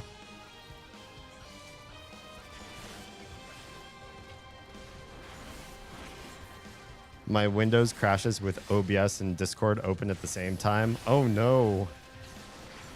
Is that to say you've given streaming a shot too? Very few people toss OBS out there unless they are or have been a streamer.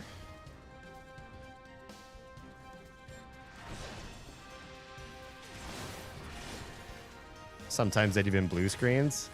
This very machine I'm using now had blue screening issues once upon a time.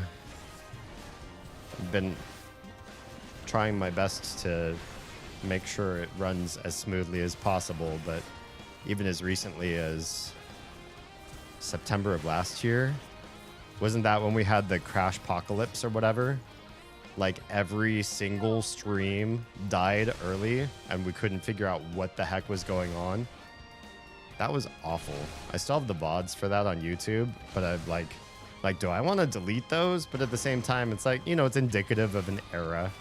It says something about where we were and what was capable, and maybe teaches a lesson to other people what to look out for to try to stop certain types of garbage things from happening. I'm just gonna eat this one tank buster. Oh, I guess she doesn't really hurt that bad.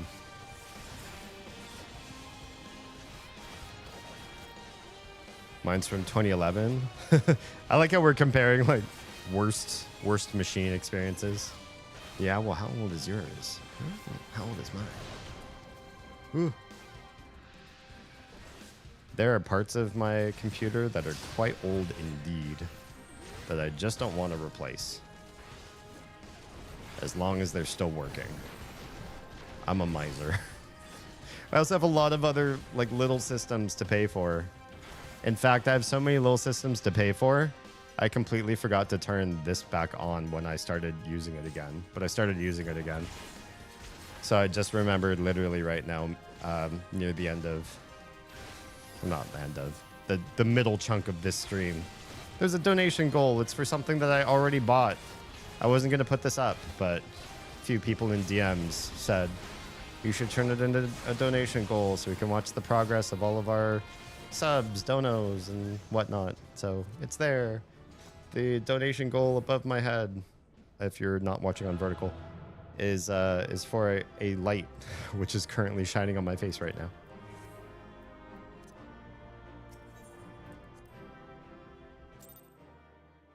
So It's already bought and paid for, but to pay back the business, I will create a dono goal.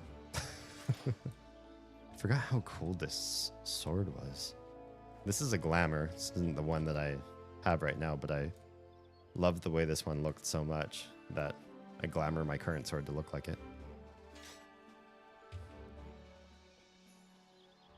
All I've done to upgrade is I went from 2 to 6 gigs of RAM. That's a pretty substantial upgrade though. That's good. My PC is just a POS. I want to punt it. Windows 98 runs better than my current PC. Oh no. I mean, 98 honestly was a great operating system though. There's something to be said about that. I wish not everything in life went through enshittification, but some things do. Windows 11 so far, knock on wood, has been stable, works, stays out of the way, is not consuming crazy resources. It's doing okay for me. I was nervous when I did the upgrade from 10 to 11, but it's treating me okay. My mate plans to upgrade his, so my current plan is to ask for / steal his old one. Nice. That's where the graphics card before this one came from that I used for years. I think I started streaming with that card, maybe. Yeah, it's a lot of the stuff. My case is a hand-me-down case. Lots of components. My keyboard was a gift. The ring light that just died, which is why I had to get the replacement, that was a gift. My controller was a gift. Or no, not gift, secondhand. I should say that and the case are secondhand. So yeah, that's how you start streaming. Either you come from a rich family, in which case, like, why be a content creator? You know, do you really need to be doing this? Does this need to be the thing? Or could you do something easier, simpler, less engaged, less frequent if you just came from money? Or you get stuff as goodwill and secondhand and cheap and presents as much as you possibly can. I've just told everybody pretty much, if you're of the means to get me a present, and I'm, you know, of an age where I don't expect birthday presents from anybody or Christmas presents from anybody, except maybe like something handmade for my kids. But if you are going to give me something to make my streams better. Because then this turns into money, and then money turns into food, and then food turns into my little kids turning into big kids one day. So that's probably my favorite thing, is to have them grow up with food. Yeah. Ever since Windows 11 upgrade, certain programs eat my CPU. Oh, interesting. I haven't experienced that. The only issue I had with 10 went away with 11, which was my audio mapping. So I have a complex audio map that goes from my my various apps all go through a mixer and then come back out into OBS. And then they all do that again in a different mix into Discord. Because if I'm on a Discord call with people, I don't want them to hear what I'm streaming. When I'm streaming, Kids. Hello. When I'm streaming is kind of more of a full bore blast of everything. What's in Discord is a lot of stuff's cut out. Some things go to both, like alerts. I want people in Discord to know if there's an OBS alert that went off, like an ad break or whatever, or that they're not talking over somebody's intro. And then I have with my headphones here too. That's another routing separate from that. And Windows 10 was getting it all wrong or forgetting stuff or resetting stuff all the time. And since Windows 11, I haven't had those crazy audio routing issues. Yeah. My gaming PC is my biggest unnecessary splurge over the last couple of years, but I got a massive hiring bonus and needed a current PC since all my compies were Macs. Oh, yeah. So that was worthwhile. I'd say that was a good splurge then. Whenever I get gifts from people, it's randomly and full of chaos. I love that. I prefer random gifts over ones that are prescribed by holiday. And that's how I guide our life too. Generally too, it's harder for us to get out and shop during holidays things can be more expensive. Some things have surcharges during certain times of year where they go on sale other times of year. So why not chase the sale? Then you have more money with which to splurge in more ways if you're going to splurge. And the shock and awe is there too. If every Valentine's Day you expect something, I don't feel like that feels the same as you just come home from a hard day at work and there's just a present there waiting for you. Why? Just cause. Just for the fun of it. That feels like that will always feed into me more. And that's how I like to treat other people too. Not sure if it's bad math, but I do feel personally victimized by most math. Geometry was okay. I more meant like institutionalized math. So like your job, government, and any other situation in which somebody decided to implement a mathematical system and it sucked. And it sucks for you. But taking math, I loved math. Like I had mostly great math teachers though. There are only 2 math teachers I hated. And one was at university. So I could choose just not to go to his class. And I did. And I passed the class. And that was fine. The other was in high school. And I could not choose to just not go. And so it was just bad. Bad all around. There's a running joke with my other half about his birthday presents. Gotta step it up every year. Damn. That can get crazy fast. Broke his hip 4 years ago and they just fixed it. How do you live 4 years with that kind of a break? That's brutal. So our first year together, I got him a back support pillow that has arms and everything for when he was sitting on the bed gaming. Nice. I love that. Last year, I bought him a Lazy Boy and a Ninja double stack air fryer. Damn. Good stuff. Good stuff. So what's it going to be next year? You're going to have to ramp it up from that. Haley. Hi, and welcome, everybody. Sorry, I'm just catching up with chat and your raid. All of the alerts are coming through OBS, I think. But they're not coming through my headphones. I don't know what I did wrong. But my headphones don't hear anything right now. Except the game. So, hi, Haley. Hi, everybody. Welcome on in. Just catching up to that. Let's do a shout out. For those of you curious, Haley is a relatively newer friend of all things Damien and Oz. But please go follow their stuff.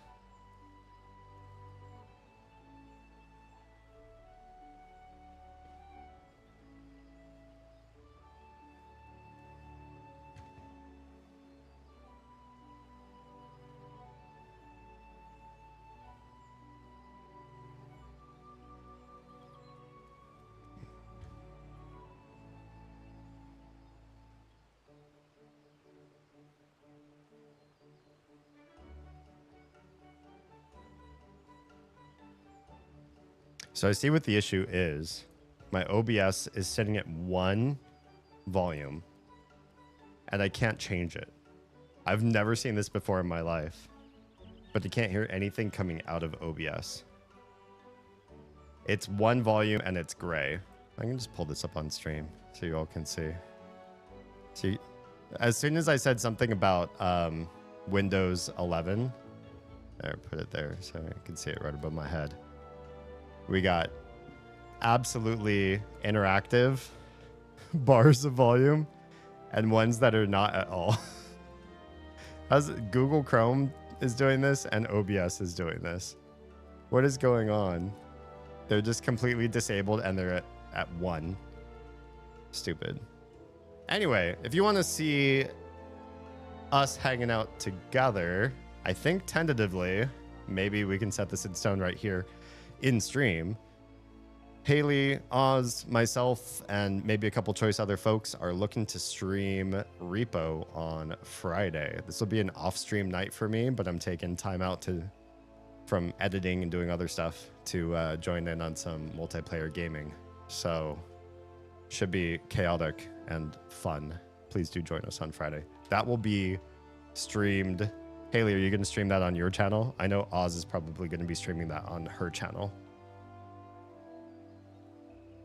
Anyway, thank you so much. If you all who just rated in need some self-care time, sleep, food, shower, meds, whatever happens to be, please feel free to do that. Enjoy your lurk if you're lurking. If you need to turn things off, that's fine too. I highly recommend, if you got to go, follow me everywhere I am, which is everywhere. Right now, we are streaming across 5.5 different platforms. So if you like Twitch, stay here on Twitch, but also everything's archived on YouTube. I live stream vertical and horizontal on YouTube at the same time. That's where the half comes in. I'm also live currently on Instagram, Kick, and Trovo. So if you have another preferred platform or just want to support me in multiple places, send me a follow everywhere and make my numbers look better for every algorithm that I'm trying to game. Thanks for being here. Okay. Institutionalized math like math in an asylum? Yikes. I mean, there might be that. I'm sure there's some of that. Math was probably the only subject that treated me right. Just had a hard time explaining how I wrote down the working out shit for the question since I did it backwards. How do you do it backwards? How do you come up with the answer without knowing the how-to in between? I guess for lower end math, I could understand that. I bought him a new TV for Christmas. I don't know what to get him this year. Yeah, it sounds like things are getting trickier. You're going to start having to get into some real expensive, usually more outdoor type stuff, like a grill or above ground pool or jet skis. It starts getting real expensive real fast. That's what's been happening to me. I need to set the audio to monitoring for my alerts. I don't think it's an OBS issue, but I can try that. It should already be set as monitor. Clip shout out.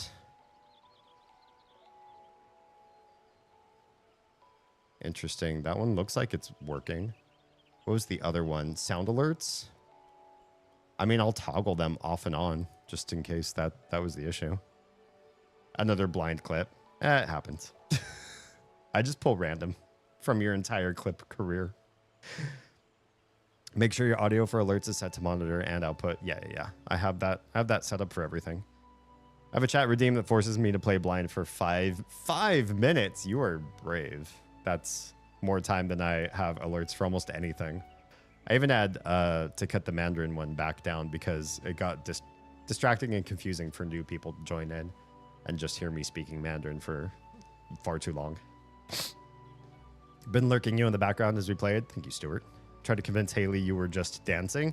Right now, yes, I just do really slow geriatric dancing all stream long. No, I'm at a walking desk. This is a walking desk. That's why I was just blindly shooting arrows. Stuart redeemed it again tonight in Split Fiction. Nice.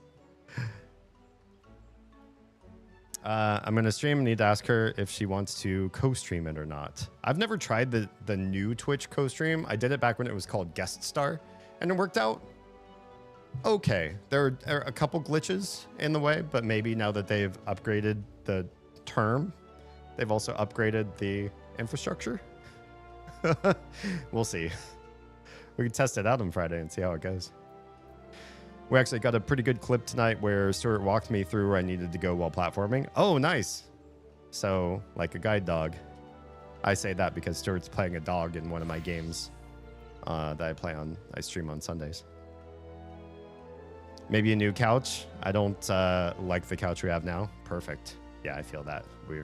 I super dislike. We have a couch in our living room that I like, but it's antique. And it is small, so you can't just like lie down and stretch out in it. You can't cuddle multiple people on it. And we have one downstairs that it was a freebie. The cats have torn up a corner of it. I don't love it. Yeah. I'm afraid to get a new one. And then the cats tear that one up though too, which means we really need to do something to safeguard it. I'd hate to like buy a couch and stick like nasty plastic guards on the corners and stuff, but if we don't, then the cats will stick their claws in the corners.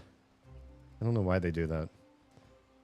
I was good at quick brain maths, so I knew the answer. Didn't know the how to, so I needed to work my way back to the core components of the question. Oof. That sounds like worse. I'd rather be able to get through the steps of answering a math question, usually because most of my professors would give you more credit for each step that you could show the work than for having the right answer. The right answer was not really the thing they were testing for.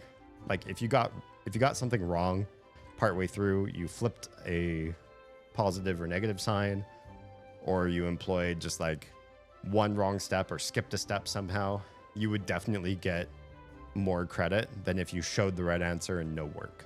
If that makes sense.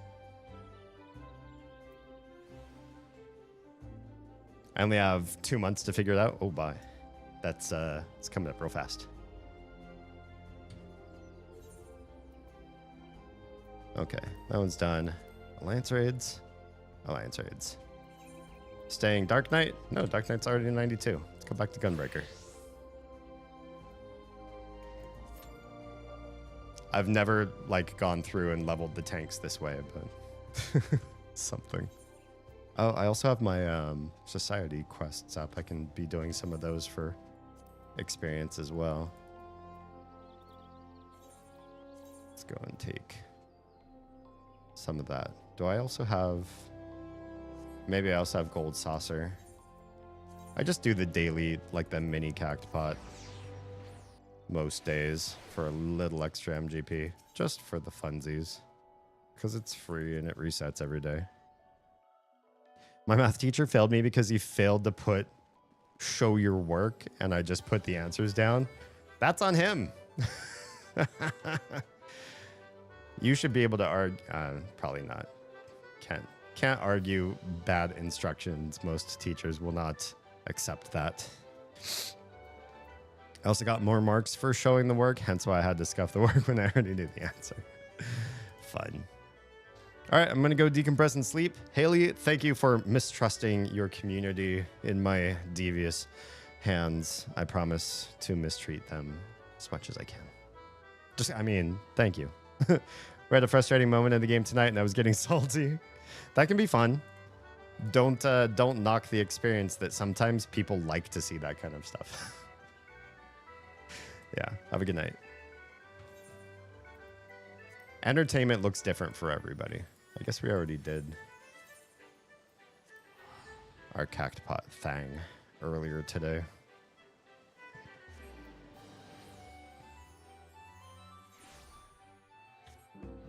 Why is Alliance Raids more than 30 minutes if I'm number 4 on the role waiting list? That doesn't seem right. But they are asking for healers right now, and I am also leveling healers. Just for shiggles. Let's pull up Sage instead and see if the 7 minutes for an Alliance raid. That seems much more reasonable. Oh, actually it's immediate. Never mind. I was like, I can wait 7 minutes instead of 30. Never mind, I'm immediately going. I think just because you need more healers than you do tanks to do an Alliance raid, and so they're a hotter commodity most of the time. Yeah. Teacher asked me for my work, and I told her I was surprised if the answer was even right, so the work was probably not too important. Yeah, I don't know. I used to be in the maths where the answer was most important. I think that is true for lower level math when I was a child. But now that I'm watching my own kindergartner go through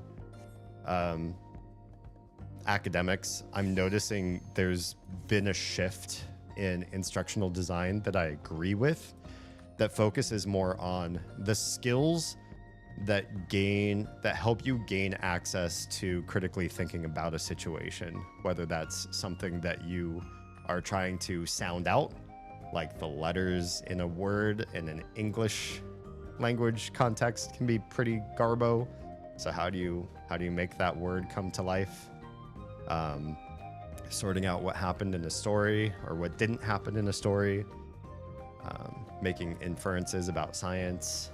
I haven't heard too much on the math side of things, so I think Oz and I want to focus on doing some self-study on math with the little, so that we feel like she'll be ready earlier. She's already reading at a pretty high level for her age. So we'd love to have some more support on the mathematics side of things. I feel like both are pretty critical for getting, well, nicer jobs than what Oz and I started out with. FYI, Haley sent Oz some boobies. That's probably Oz's favorite gift. If you're, well, I shouldn't say favorite. It's probably snacks. But short of knowing where we live, which would what you have to do to like get snacks to us because we don't have a PO box, and we don't trust everybody with our address because we have littles. The easiest thing to drop in her DMs is boobies. My younger teenage daughter bought a 90s style slip dress and paired it with combat boots. Nice. That's throwback for me, but I think still a valid style decision today. It was like looking at myself from high school. That was weird today. Yeah, exactly.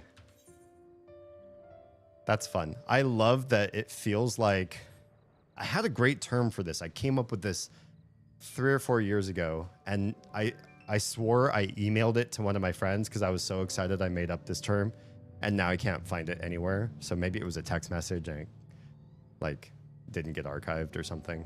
But I had this term that defined the concept that many of us who are like, I'd even go as far back as like the latest of Gen X and then into Millennials, Z, and Alpha, all know the same stuff. It's like we're having a cultural,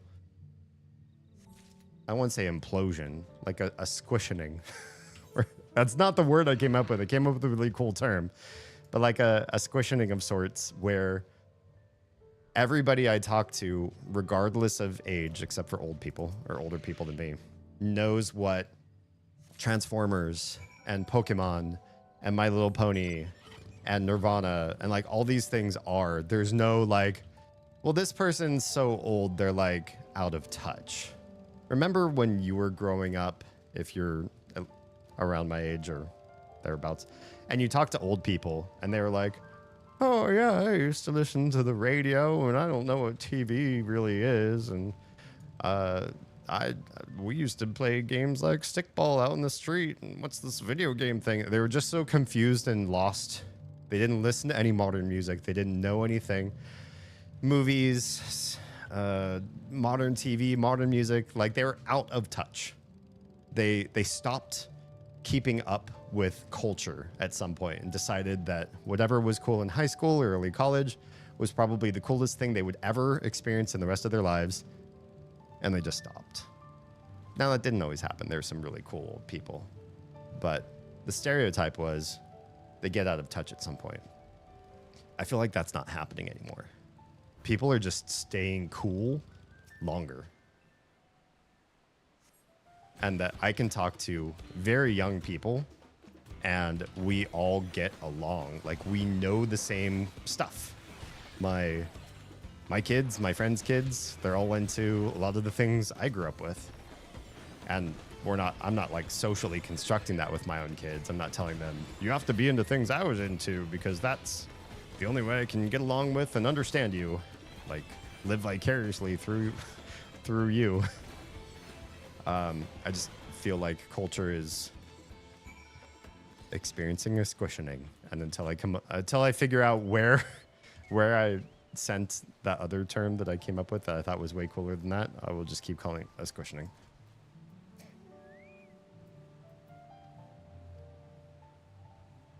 I likes to give the snacks, which I love. I love that about you. Cohesion. Would you call it a cultural cohesion? I feel like cohesion, cohering, is the act of sticking together. And I feel like this is almost more of it's either things are shrinking down or stretching out, or maybe both at the same time. There are so many things that span so many different generations now, or have had reboots. or just never stopped making intellectual property.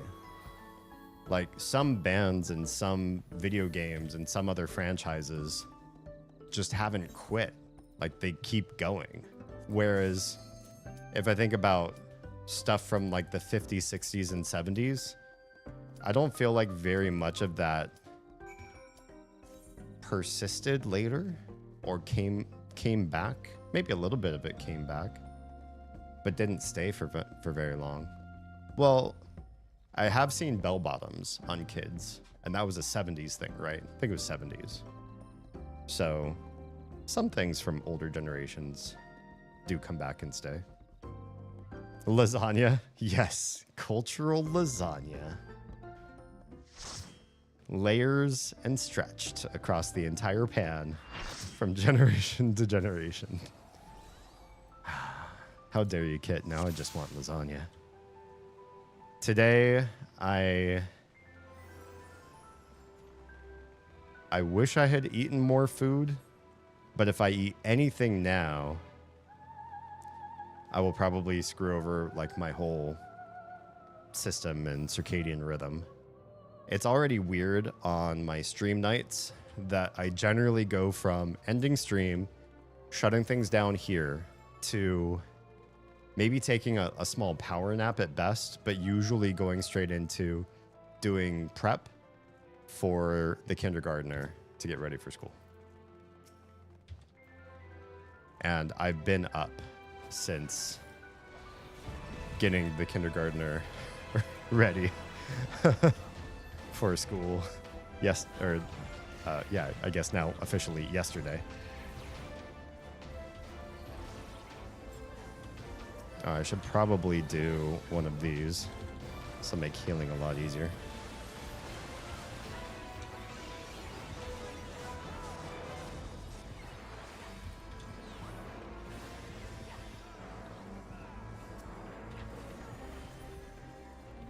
We went to Olive Garden. Oh, that sounds really good right now. What are we doing? Oh, the girls asked for pizza tonight. They asked for it last night, and we said no. We said, but maybe tomorrow. So we might end up going to our local pizzeria.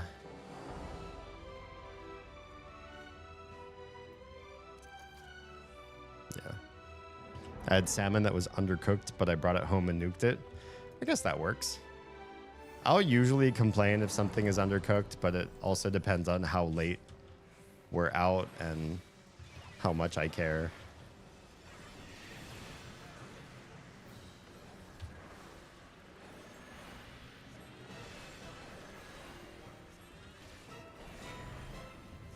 Where were we with our list? Oh, yes, the bigger tax return thing. Right. So the next on my list was related to personal finance of sorts, and that was student loan consolidation. This is not true for everybody. I know folks that got through their 20s without incurring debt, which must be nice. And some folks who are just of the means to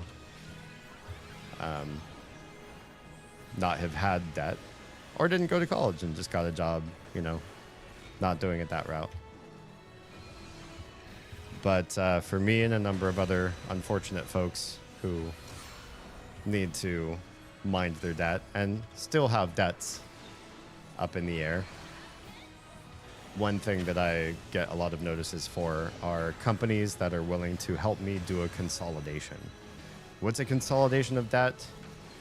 It means that I could contact this company, let them know of my current student loan debt situation, and they could buy off my multiple loans. I think I have 8 myself. And they'll turn it into one loan. They'll give me one rate for it.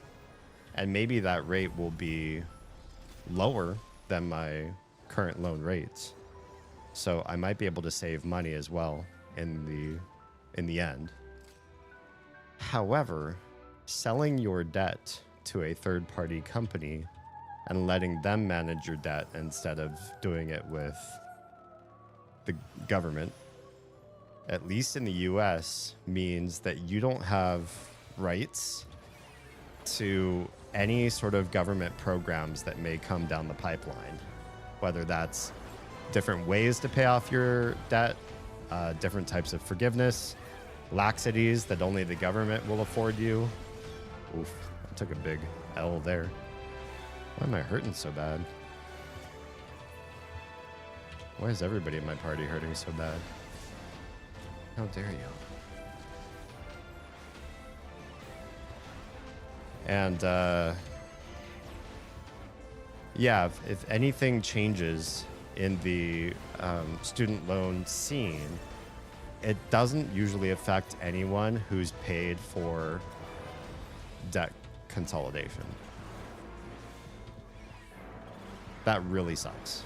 That means you're out of all the cool programs now and whatever might be imagined in the future because you were trying to make things easier on yourself earlier on, but by doing it with a third-party solution, which is just it's a business at that point. Now you're dealing with debt on a business level instead of on a government level. And between government and business, I'm not going to say the US government cares about its citizens more than a business, but they do have some more incentives and pressure to do so than businesses do. Businesses really don't have incentivization to treat you a certain way.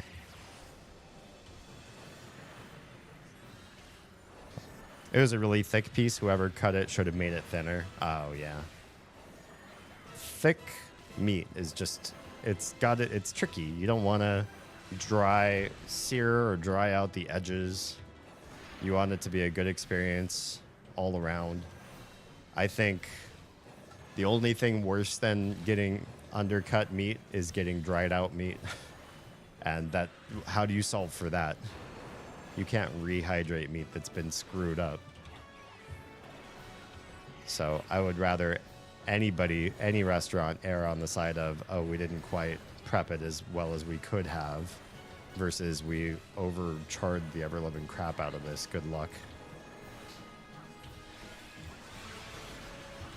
Ooh. It's so glowy. Why are these AoEs like the only AoEs that are so multicolored?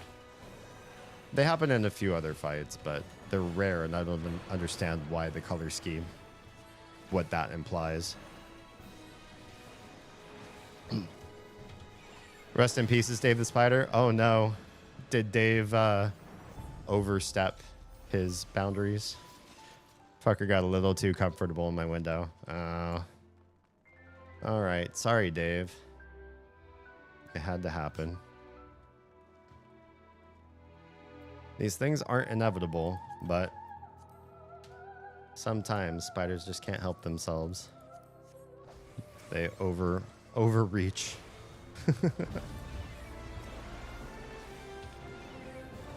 Could you not blow fire on me, please?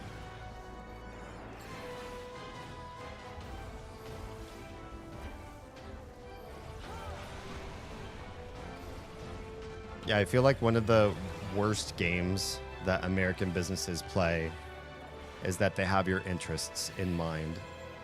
And you see this across multiple metrics. It's not just student loans. There are so many different companies that will step in and tell you, here's a problem you may have. We've got a beautiful solution for you. But in the end, what they're trying to say is, we have something we would really love to sell you. And the best way to sell something to you is to tell you you have a problem. One thing I always try to encourage people, especially those in my own household, since I have littles to try to teach the way of the world, is if you don't have a problem with something and somebody tells you you do and suddenly convinces you that it is problematic, take a beat. Take a step back. Don't let them bully you into feeling a certain way about how the world is right now. That's one of the fastest ways to manipulate somebody, is to create a scenario in which they're experiencing a terrible problem and you're there to create a solution for them. That, and to try to make that problem sound very urgent as well. Because when people feel like the problem that they have is not only one that they have been successfully convinced exists, but that they're also convinced that they have to act really fast to do something about it, people lose their scruples. They lose the ability to sort of critically think about a scenario at that point. And it's much easier to divorce somebody of their money when they're nervous that something's going wrong. This is why a lot of scams end up focusing on things like your social security or your tax scenario or something that involves timeliness, potential threat of big fines or fees, maybe even prison because you did something wrong. If you feel like your personal finances and livelihood and just your life are at risk by the problem that somebody's introduced to you, they can sell you all sorts of lovely things. And so that's the angle they push. Had a good thing going, but he just had to crawl over to my bed frame. Oh, Dave. You see what you did to yourself? You did it to yourself. I feel like this treadmill smells hot after I've used it on a streaming day. It's a real cheapie. So if you told me it's getting hot and it will eventually die because it overheats and that wears on the mechanics and motors and stuff, I'd be like, it's fine. This cost me remarkably little for probably like the cheapest treadmill you could possibly find.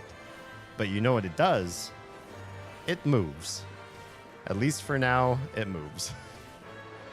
So I will go for cheap. If it's lasted as long as this one has, cheap is fine.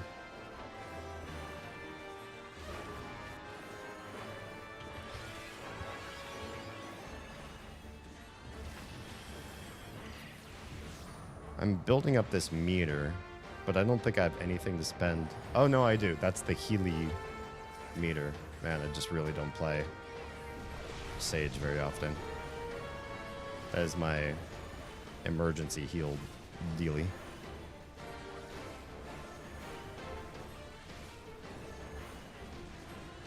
Anyway, that gets me through the whole list of mine. That only took 3 hours. I still got another 45 minutes or so of gameplay yet. Spend with you all. Well, I'll toss the question to you, especially if you're watching this on VOD. You could leave a comment, which helps drive the algorithm.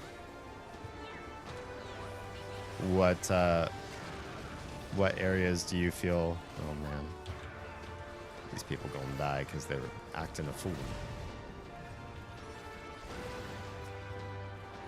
What places do you feel the math of the government or a business model or your employer have sorely affected you in negative ways? Bad policies, bad concepts for what you should or shouldn't be doing, that somebody greenlit down the road and everybody jerked each other off and was like, yeah, that's a really good idea. It's so good. It's going to be the idea going forward. Debt? Just the idea that you can go into debt? Debt can be a powerful, beneficial tool,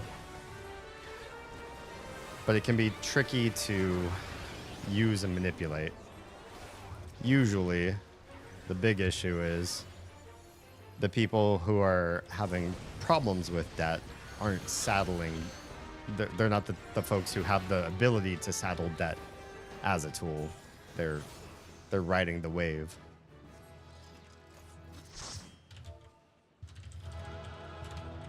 We were saying earlier, the very wealthy, they take on debt so that they can use it to do things, right? You take out a big business loan and you use that to start a new company or by means of production, and then you make mad hand over fist money with that.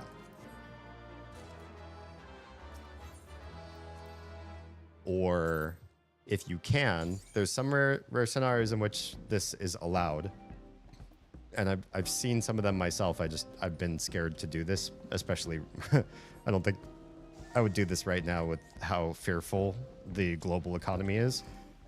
You can take out certain amount of debt based on things that you own that you can use as collateral. Collateral, though, means if your debt gets fucked up somehow, you could lose that thing, which could be very scary. You can leverage some things as collateral, gain a certain amount of debt by taking real cash on collateral for that item. And then you use that cash to go invest it somewhere where the investment's going to give you a higher return than the debt. So if somebody says, we'll give you, a personal loan on this type of collateral at 8%, and you know that you can get like a nice 12% return on something else that that seems like it's pretty much a guarantee. Is anything in the market or stocks or anything like that a guarantee? No. Crypto, definitely not. Many things are high risk, and it's probably not the best scenario for everybody. But if you feel like you could get a decent return back, if you take on an 8% loan and add on a 12%, if it's as guaranteed as you could possibly make it, investment, in theory, annually, you're earning 4%, and you're earning 4% on money you don't have. You have things, and those things are now generating money for you, whether that's a house or shares of some mutual funds and that sort of. There's all sorts of things you can use as collateral, and then as long as you're comfortable playing this game with some risk, you can make your money or your possessions just make you more money passively. That 4% extra gain might even ride out the bad weather in case the market goes sour, which is insane to me. But most of us just get hurt by debt. That's just something that we don't mean to take out, but we have to. And the worst, at least for Oz in my past, has been medical debt. If you get into medical debts, there's not a whole lot you can do. It's a service that you couldn't have just given up. Like some things you could say, well, how are we going to pull our belts tighter? But that's not true for everything. Not everything is drink less Starbucks, eat less avocado toast, and you'll be safe, right? Credit card debt is so hard to bring down. Yeah, that's probably the one that is the most nefarious. I think I'm going to stop treadmill. My back is just like, you've had enough for today. I don't think I was particularly active today, so I really should try to go the whole 4 hours, but I'm feeling discomforted to the point where I think I'm just ready to stop, at least for today.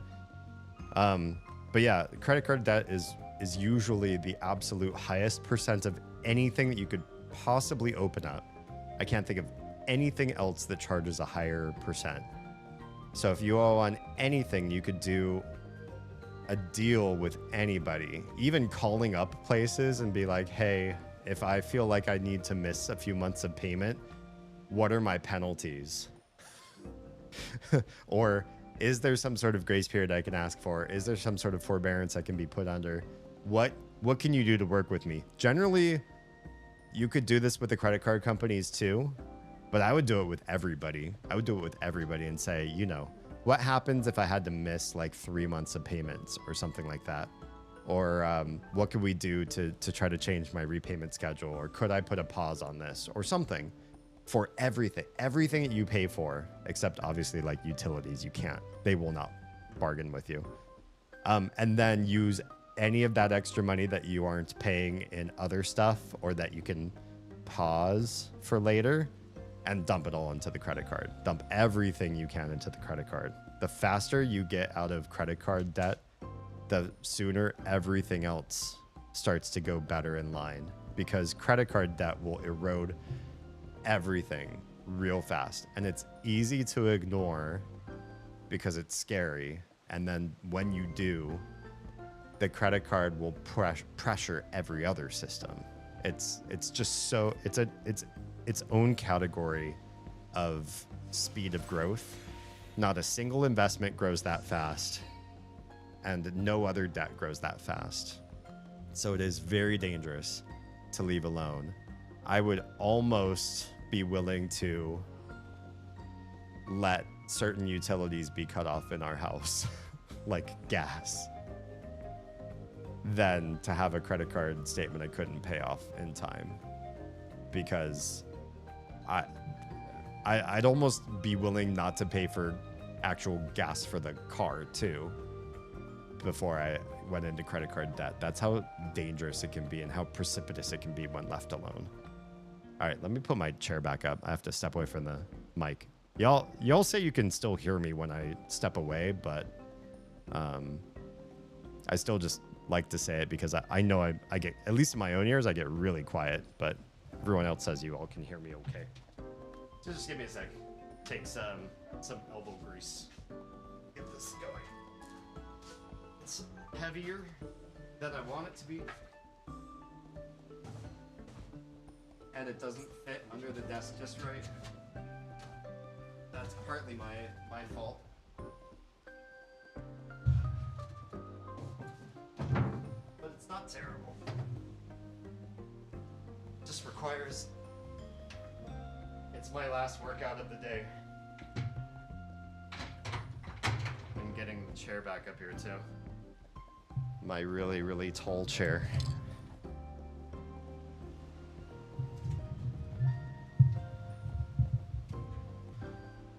Well, almost 3.5 hours of treadmill.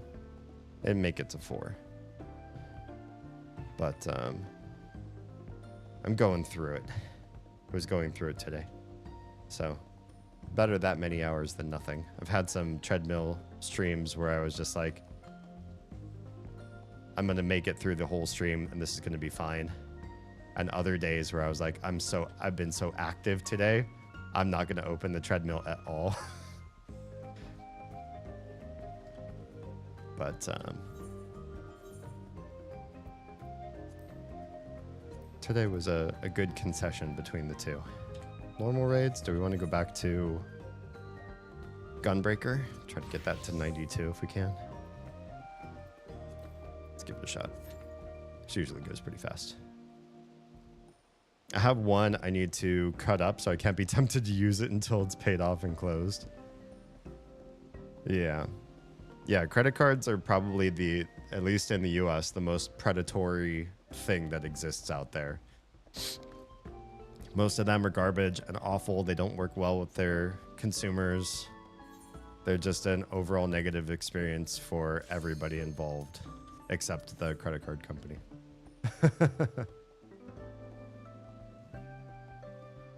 I would only use my credit card today. This hasn't always been the case, but today I would only use my credit card in instances where I have the money in the bank, but using the credit card would do two things for me. One, I pay when I want to pay, which is usually at the when a statement comes through. I don't have to pay cash there in the moment. And two, if the credit card has some sort of perks, like points towards something or some sort of reward program that you're involved in, if I don't get something back from the credit card company, then I really don't want to use it. Because then they get all the benefits and I get none, versus other companies that do give perks. And some companies give perks without charging you for them. There are credit cards that do an annual fee So it costs you money just to own the card in the first place. But then hopefully the idea is the amount of money you generate from that through points and rewards and savings and stuff, it makes up well more than that, if that makes any sense.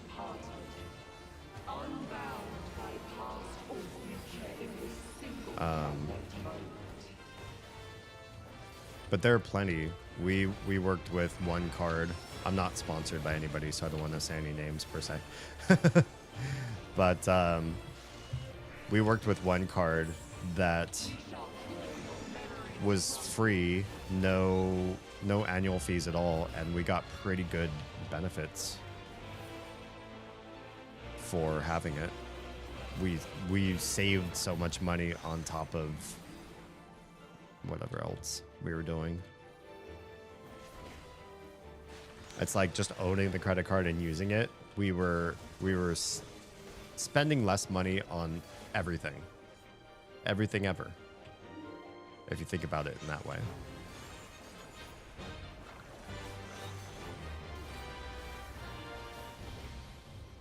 Because I think we're getting like a minimum of 1% back in points.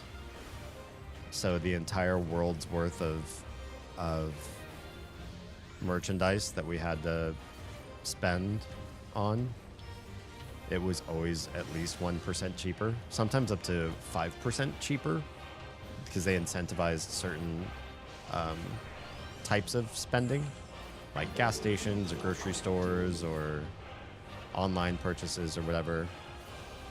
Uh-oh. Ooh. Oh, I missed that one for sure. This one's diagonals, isn't it?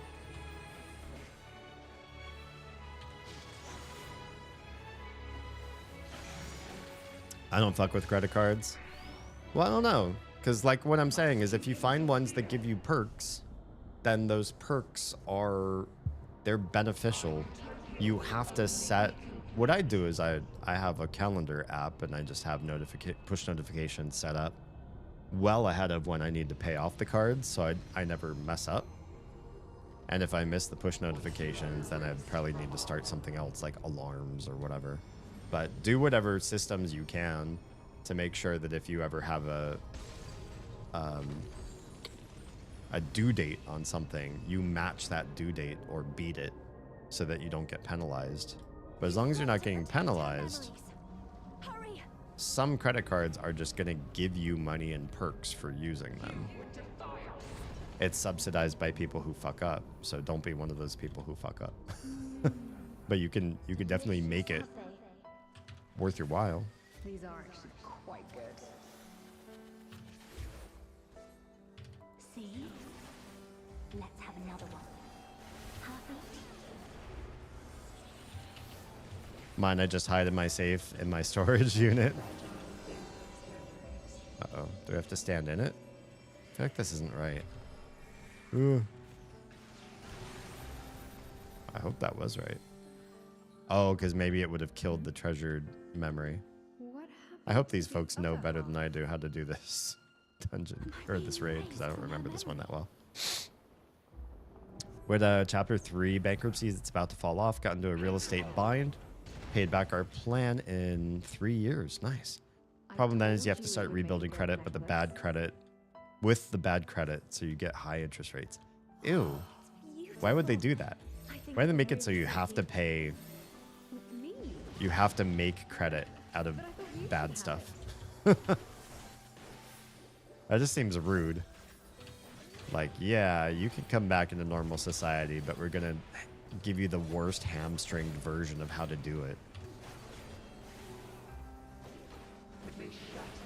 Uh-oh.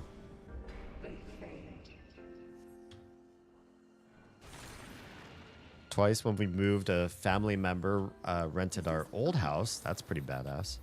This was fine until we ended up with 3 mortgages and those relatives going, not my problem. Yikes. Would you say being helpful bit you in the butt? Like being there for family ended up being more deleterious than what it was worth? Now, I've heard stories like this. I've been burnt by family before myself, which is a whole off-stream conversation. But that's brutal. If it is indeed like a family what am I treating doing you with this? badly sort of scenario, if I'm reading that I'd right. never wear this color. Both times they have the "we are going to buy it" speech too. What's going on? Am I reading your name right as Struggler? It's irritating too because with 13 we didn't get to walk away from our debt. Is it 8 that you can discharge the debt, but 13 you don't really. You're still responsible for it. We paid it off, but you still have the 7-year penalty and bankruptcy on your credit history. Oh, 11, that's right. Yeah, that is brutal.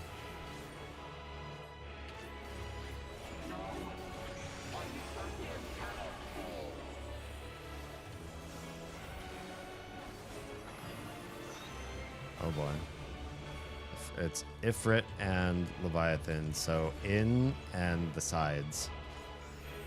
Oh, poop. I gotta be on this side now. Okay, that's okay. When does this thing go off? Release. So she has to cast the spell Release, and then... Whoa! It's such a tiny little spot. That's the tiniest Dorito.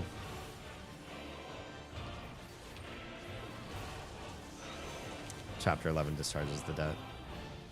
Alright, this is diagonals and outs.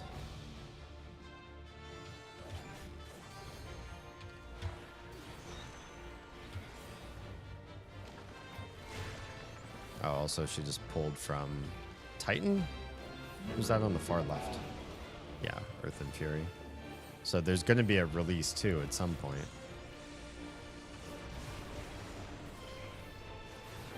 But not yet.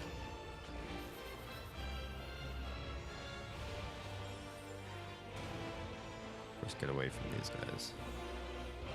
And then she's doing... Oh, not release. What's this one? Rapturous Reach?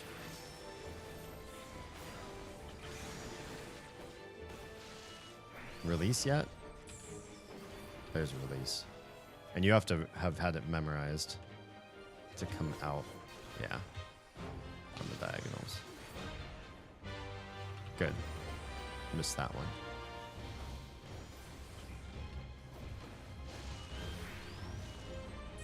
Yeah, we've been exploited by family in the past, and it's made us much more wary. Unfortunately, you know, worst possible scenario, it made us not want to help family nearly as much, or seriously evaluate where we are in personal finance, and like do everything to make sure that we are completely self-sufficient first before we'll ever say yes to helping anybody, no matter how close they are, because of how big and bad we've been manipulated and exploited.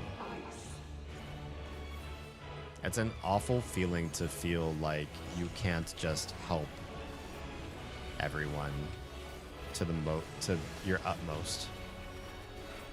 I wouldn't even say to your full capacity. We'd probably want to help people well past our full capacity. But, whoa. Don't stand near me.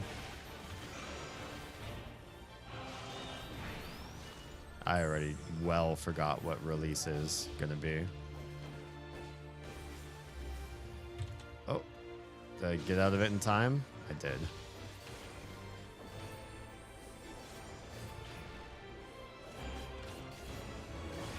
This fight just requires a lot of remembering. Okay, Ifrit is sides and Leviathan is step out.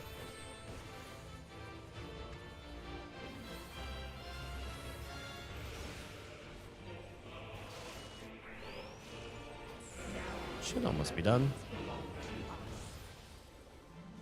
Sides and step out. I remember. Not everybody remember. We lost a healer and another deeps. It's fine.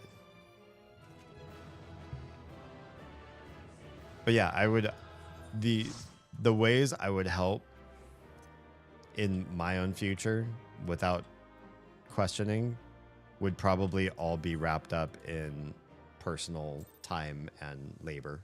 Like, you need somebody to help you move, you need a shoulder to cry on, you need some sort of expertise, like I'm good at solving for tech issues, installations of things, troubleshooting.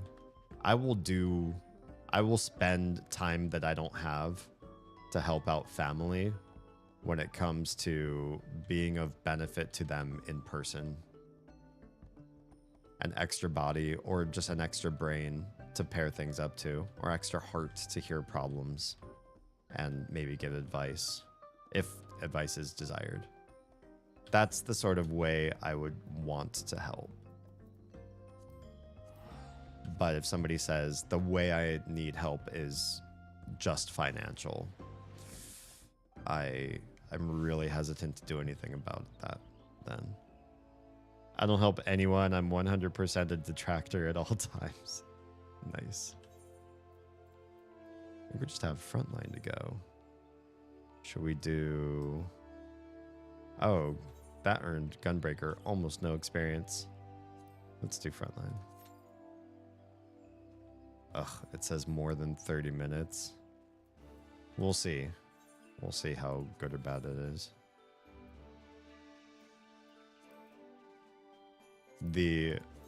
I do feel like it has been lying. The queue times have been lying a bit. That one's okay. It's not really my style. The roses and fleur-de-lis. It's not terrible, but it's not really for me. It's a pretty simple skirt, but at the same time, it could be turned into a good combination item. Maybe I'll hang on to that one. The way my hair is, I can't see earrings, so I don't usually keep those for glamour purposes. Necklace is too gaudy.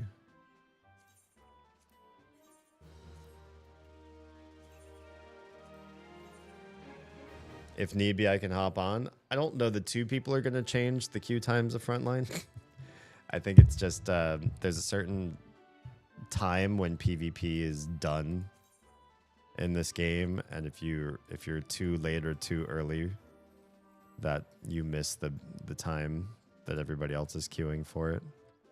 I'm not really a fan of that one.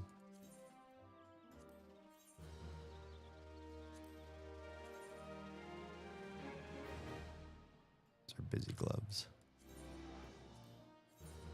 When my father-in-law passed, his house went to my husband and his brother. I knew it was going to be a loss. Thankfully, Hubs agreed when I told him, let your brother have it. He can have the cost and the reward. We don't want either. Interesting. Turned out to be the right call. When you say a loss, like it cost more to receive it than to not. Like it was that bad. Derelict building or lots of problems or whatever.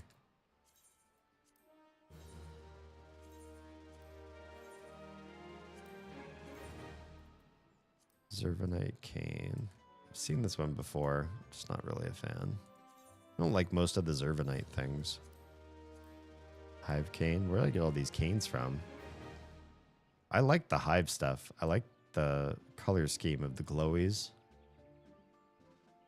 But I don't know that I necessarily want to make it like an insect build glamour. I'm sure for somebody it's cool, but it's not really my jam. The house was basically given away for 20K, and only 10K went to the brother-in-law. I mean, still, that can be a transformational amount of money for some people. I think we're getting into the old stuff. Yeah, stuff that was from the Alliance raid.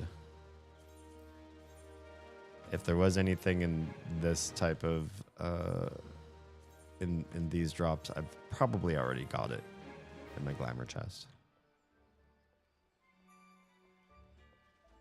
Oh, there it is. He easily spent that much on it. Yeah, that's the hard part.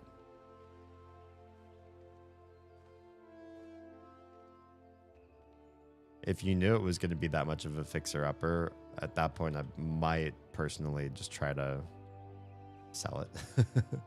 Unless, you know, honestly, if I had to surf at a free time and I didn't have kids the age that they are right now that have certain emotional requirements of having both parents around and actively engaged in their lives, which I'm grateful for. I don't think a lot of my friends at this age were as engaged with both parents. Maybe they were closer with their mom, but their dad was always at an office working. And the fact that I work from home and have such a good relationship with my kids is pretty freaking amazing, to be perfectly honest. I like it a lot. But if I had extra free time and didn't have kids around and didn't have a place of my own to live until it was granted to me through inheritance, then maybe the costs of getting it to livable, the things that did need fixing up, would be cheaper than rent or a mortgage would be, and it would be worthwhile. It would probably take a lot of sweat equity to make sure that wasn't paying out the ear to other people to fix everything up. I'd probably do a lot of YouTube videos and renting of equipment that I would only be using one time, like tile cutters and stump grinders and that kind of stuff. But I could see a world where if I was paying like, gosh, even like maybe up to $1,500 a month in repairs and materials and costs for all that kind of stuff, and other workers to come in, $1,500 a month is still cheaper than most people's mortgages and rents that I know. So it could be pretty cool. The house was pretty much a condemned drug den when it changed hands to them. Oof. Took forever to get the squatters out of it. Oh my gosh. Crazy.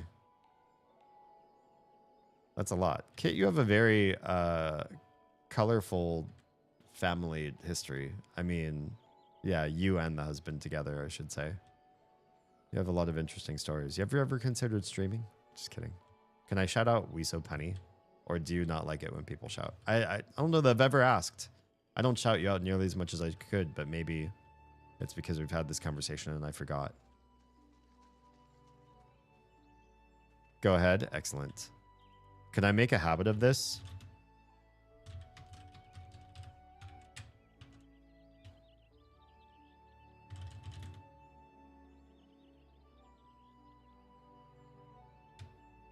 Making bad decisions.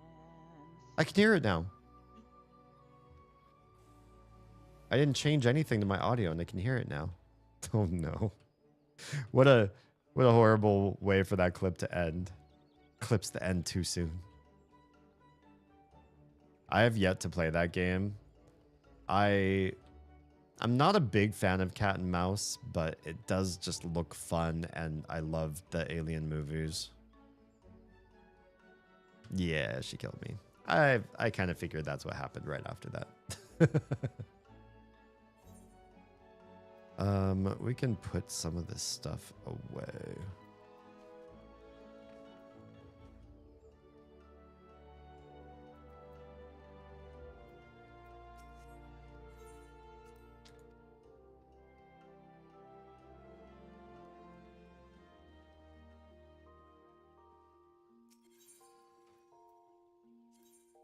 First, we can register that. These are all not registerable things.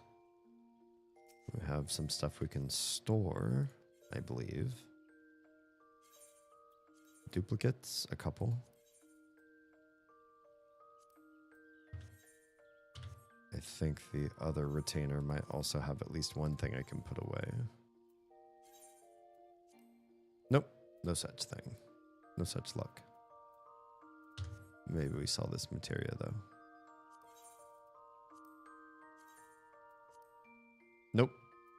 Market cost is well below just vendoring it as trash to people. It's not even worth hanging on to. Wrong, Doug? That's another thing. Jacket. Hi and welcome. I'm right as the mail. What's good on your side of the pond?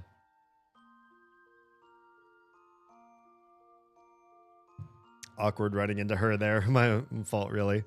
I feel like those type of cat and mouse games are like that, though. Like, when you're first playing them and you don't know the perfect pathing or the perfect tells that the enemy does, you have to do some guesswork and you have to make some bad choices. I think even if you do have the whole game memorized, games like that, they're still smart about putting RNG in a little bit so that right when you think you have a good idea of where you can go and how you can be safe, you still have a chance of screwing it up. But that's how it do. You live, you learn, and mostly learn by dying, actually, not by living. Have you ever heard the phrase, when you hear hoofbeats, think horses and not zebras? No. I've never heard this. What is it supposed to mean? Morning, everything's dandy over here. What about over there?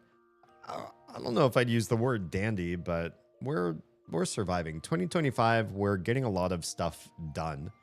And as far as Oz and I are concerned, it means like really trying this year to see what we can do in what little spare time we have to affect our health more positively, to affect content creation more positively, to try to more and more push to make it a business kind of thing. Try to survive the last stint of the tiny still not being in school, because in August she'll be starting school too. And then it'll just be like, you know, a good chunk of the day they will be gone somewhere taken care of by other people. And then I still have to work a day job. But what does that mean for Oz then? You know, how's that going to change and transform what we do in our household? We have lots of stuff in the air that we're not sure how it's going to play out once all the systems are in place. There is no pathing for the alien? Oh, oof. That's rough. Besides a few scripted encounters, it's tethered to you in a radius, and it can be anywhere. So there's no getting away, which is probably smart. In a game that's supposed to be cat and mousey, imagine you could just be on the complete other side of the level from it and not be scared. Yeah. That makes sense, but that's also terrifying. Back to zebras, it means the most common answer is usually the solution. Oh, it's just like Occam's razor, I suppose. But that one's about simplicity, not about commonality. Don't look for off-the-wall answers. A doctor told me once in my family he never discounted the zebras might be the culprit. I mean, well, that's the thing. Like, people, especially when it comes to things like health and family connections and mental therapy, health and therapy and that sort of thing, you always have your commonalities, but then you always have outliers too. And everything's just percentage based. Like, what percentage of people are you going to meet as a therapist who turn out to be a serial killer? That percentage is not zero. One therapist might never find that in their career, their entire career long, but somebody might eventually find it, and they might pattern match that person into thinking they're something else for a good chunk of the way, just trying to go from most common answer to least common answer. But you'd be surprised, you might find some rarities. Or in some people's cases, like mine, I find that I have certain propensities toward what types of friends I make, or I guess maybe what it is what sort of people feel inherently comfortable around me. That might be part of it. Who's very comfortable around me. what sort of people I'm attracted to and what sort of people are attracted to me, those all fit like a certain thinner range of humanity and groups that don't necessarily match what I would consider to be demographically common. So how that happens, why that happens, don't know, but it happens common enough for me that it is in my life, a commonality, while being overall, for over most of humanity, a rarity. But take this as a very innocuous example. Cilantro. Cilantro is one of those things that I feel like 70% of the world loves. Chinese parsley, some people call it. 70%, or coriander, is that another term? I think there's a bunch of terms for the same plant or similar plants. 70% of the world, I'm just guessing, making up numbers. These aren't true. But it feels like 70% of the world I've met loves the crap out of this herb. It is so tasty. They just want to chop it up and sprinkle it over like almost everything. And then 30% of the world, or 29% of the world, taste it, and it tastes like some kind of soap, like they're getting punished for saying a bad word as a kid. And their mom's just like, chew on this bar of soap for a while and we'll clean your mouth out of these bad words. And soap tastes awful to most people, right? Most people just stick a bar of soap in their mouth and it's a really nasty and awful experience. When, on the rare occasion I have tasted soap, usually by accident, it tastes really bad. Soap tastes really bad to me. I don't like the taste of soap. I never cussed in front of my mom and then had a bar of soap thrust in my mouth, but my sisters have. But I've never had that. I guess I was pretty good at schooling my mouth around my family. But when I eat cilantro, I don't like the flavor. It's not a soap flavor like all the people that hate it, and I don't love it like all the people who love it. I don't really care for cilantro.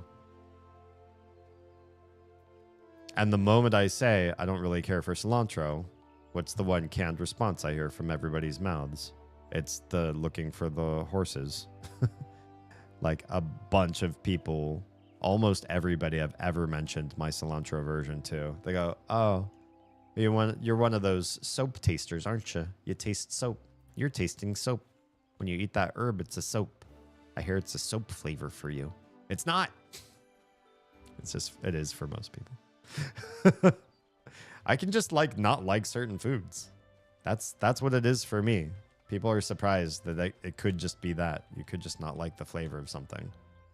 I've tried like sesame. Many people like the flavor of sesame seeds, sesame oil, especially like crackers that are very sesame flavored heavy. I don't care for the flavor of sesame. When I say that, nobody ever accuses me of tasting soap. But from what I understand, when I taste sesame, it tastes like sesame. I just don't like that flavor. And from what I understand, when I taste cilantro, it tastes what tastes like an herb to me. It tastes like a green, earthy, verdant herb of sorts, but I don't like the type of herb that it is. And I'm not adverse to herbs. I really, really like basil in all of its forms. Sweet basils, Thai basils, Italian basils, you name it. But I don't like cilantro.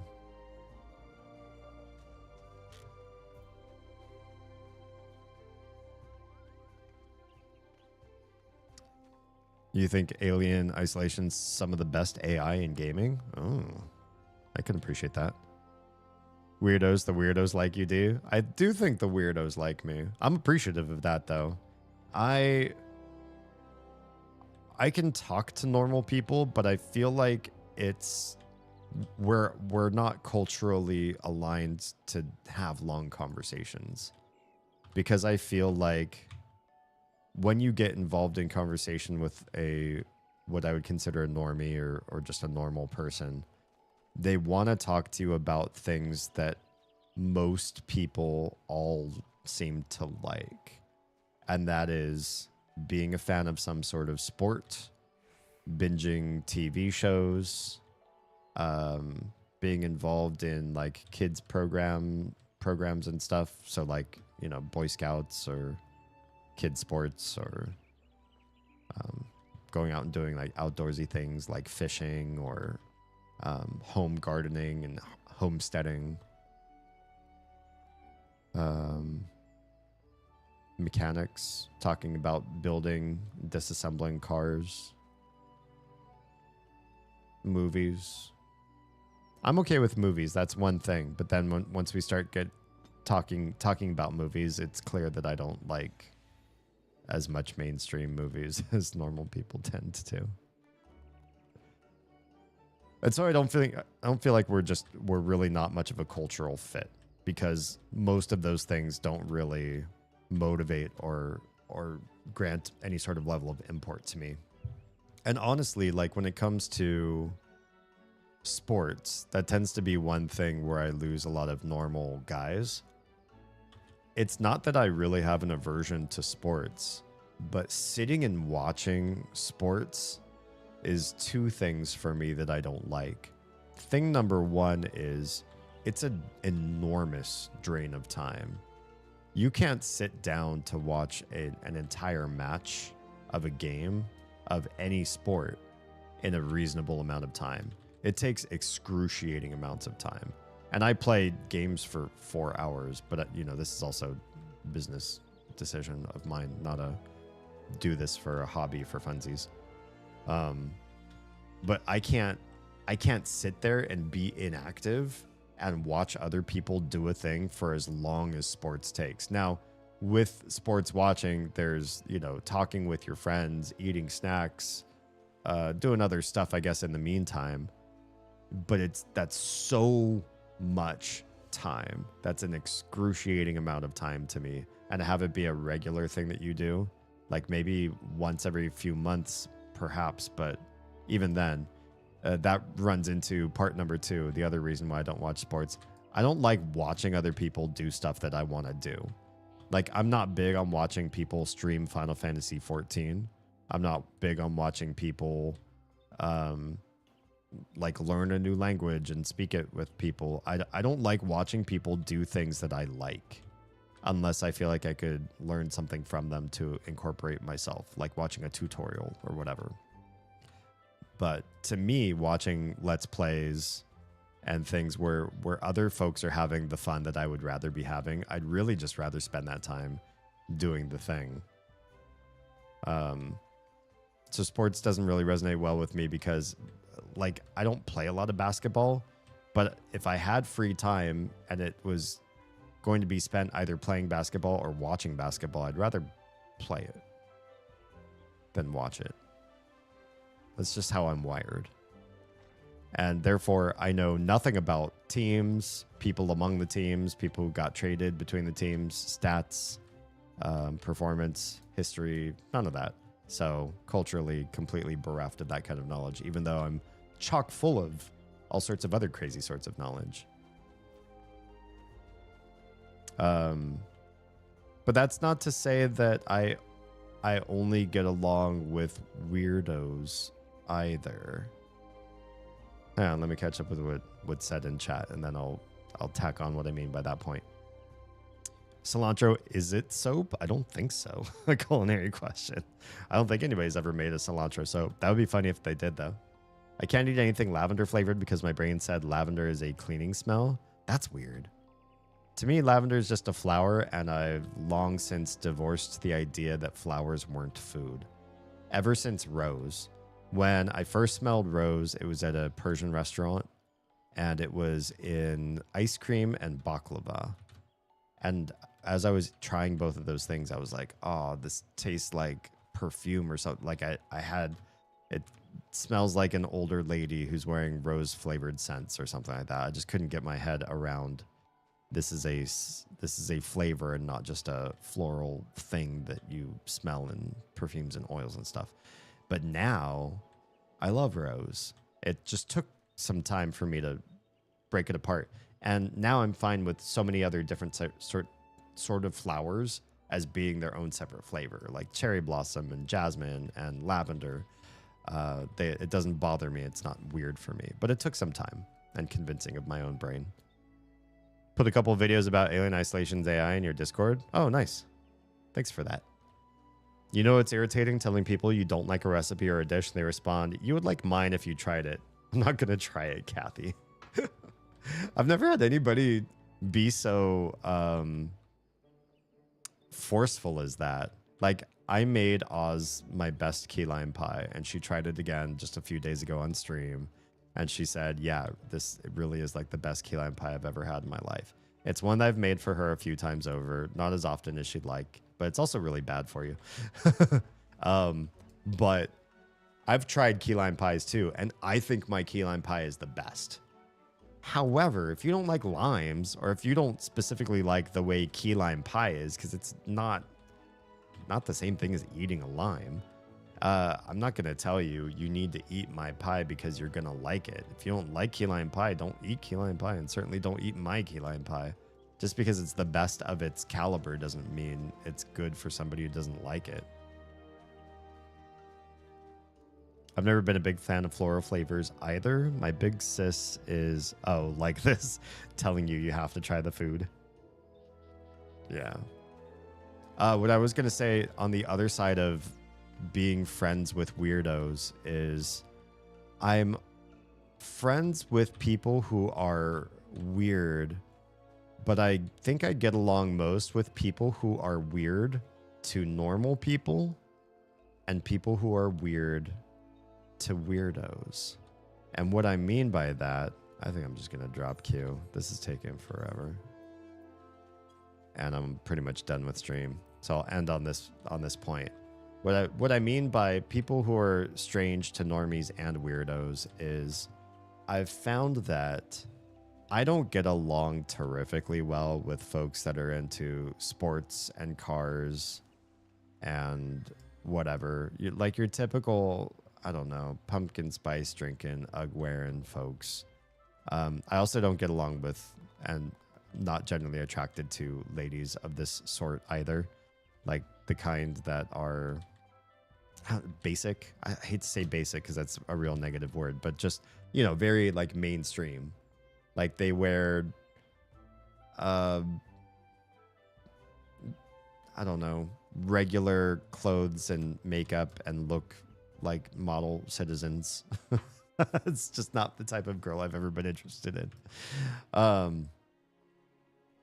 So I don't get along with incredibly normal people, but on the weirdo side of things, I do attract people who are into binging anime, people who are into playing D&D and know like the stats and memorize the books and everything.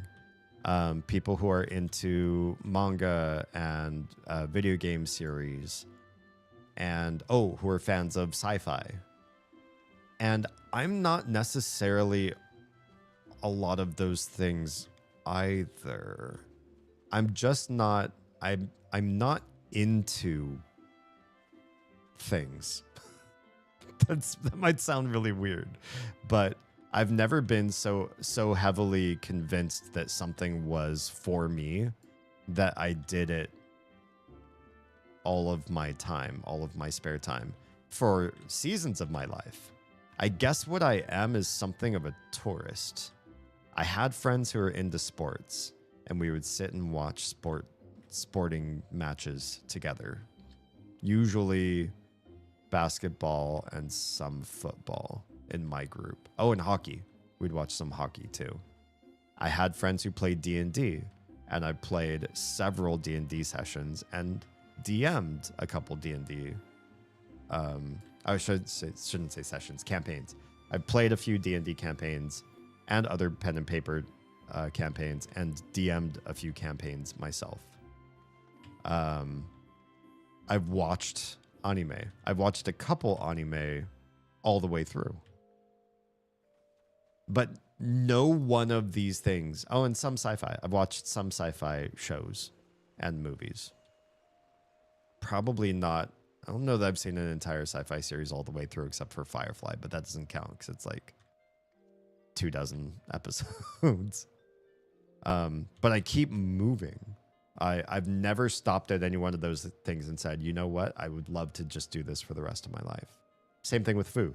I love easily like 20 different ethnicities foods based on things I've tried before in my past. And I could never pick one that I would spend the rest of my life with. Same thing with music. I love a bunch of different genres of music. I've never found a musical genre that I would listen to for the rest of my life.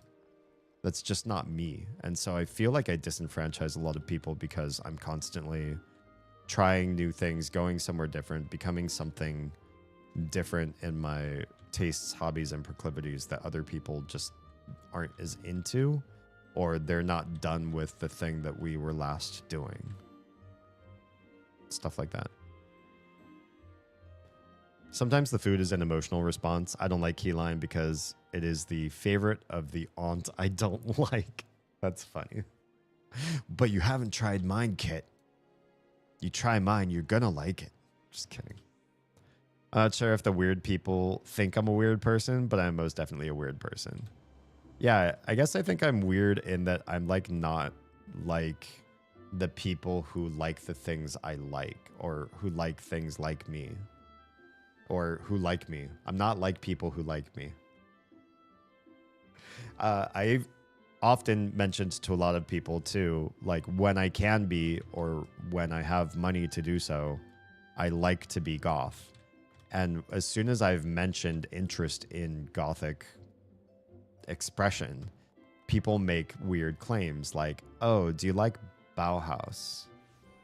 I'm like, no. Not necessarily, like not, I don't think I dislike their music, but I don't listen to them and never have, because I'm not a collection of checkboxes that make me into some sort of, I've never been mimetic about anything I've loved. I've never loved something so much that I've filled all of my capacity with that thing. I, at one point in my life, had two of my best friends were Japanese speakers that I met in Japanese class. In that same Japanese class, I met my first wife and was married to her, and part of her family was Japanese speaking. She also studied Japanese at university and eventually got a job working at a Japanese engineering firm. And my life was and I went to Japan and stayed there. In various parts of the country. I got an unlimited JR pass and traveled more than half the country over. Am I a Japanophile or like a weeb and I watch anime and I dress like I'm Japanese? No. In fact, I almost don't speak it at all anymore. Although it'd be nice to catch back up with my skills. But now I speak so much Mandarin, and a lot of that's because that's what I wanted to teach my kids. It's because I like Chinese culture. Or I like East Asian cultures, period, and I like them more than other cultures? No. Am I big into Chinese culture? Not necessarily. I like culture and people and food and trying different things and watching different movies and TV shows and playing different games and pen and paper and video games and sports and hanging out with people and talking about movies. I just like... I like trying everything. And maybe one day I will find something that I will stop and do that for the rest of my life, but I don't think I'm there yet. I prefer new experiences, and that's not to say I'm like an adrenaline junkie either. I don't necessarily like jumping off cliffs and dangling my life by a thread, or, you know, chasing new highs all the time. That's also not particularly great trait to have and then be married, because I feel like if you're a married person and you like new stuff all the time, how are you gonna tell yourself the person you're waking up next to every morning is worth choosing every day? Or are you gonna go find somebody new every couple months? I can barely craft a sentence without fucking with some part of it just for the sake of novelty. Yeah, I feel like you like to manipulate language, which can be fun when it's not being misunderstood. I fear misunderstanding people, maybe because I was misunderstood a lot in my life trying to explain things. And so I try really hard to understand what other people are saying. And sometimes I get nervous that I'm going to mistake you. But I try my best to ask. What's the word I'm looking for? Just questions to ascertain or at least explain what I think I got from what you said so that you at least hear where my brain went when I read something.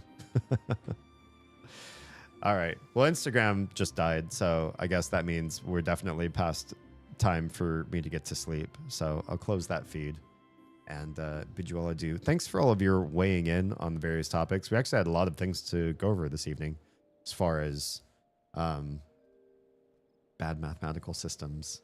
I feel like, unfortunately, too many people in power know too little about what the heck they're trying to do. And they all think their shit stinks so well that they want their ideas implemented everywhere, even though it can cause some real chaos for everyone else, and definitely has in the past. So it was just something I wanted to talk about. All right, I'm going to take a few days off of streaming as per usual and come back on Saturday again. Oh, that's not true, actually. I'm going to come back on Friday. I'm going to be doing some editing work on Friday, but as well, I'll take a break, and I'm going to be popping up on the Streamer of Oz's channel. So for those of you that don't already follow, Streamer of Oz for now is an exclusive on Twitch, but I'm trying to work on whittling her down to be in other places. I'll be on her stream somewhere around... I can hear this one. I absolutely fucking do.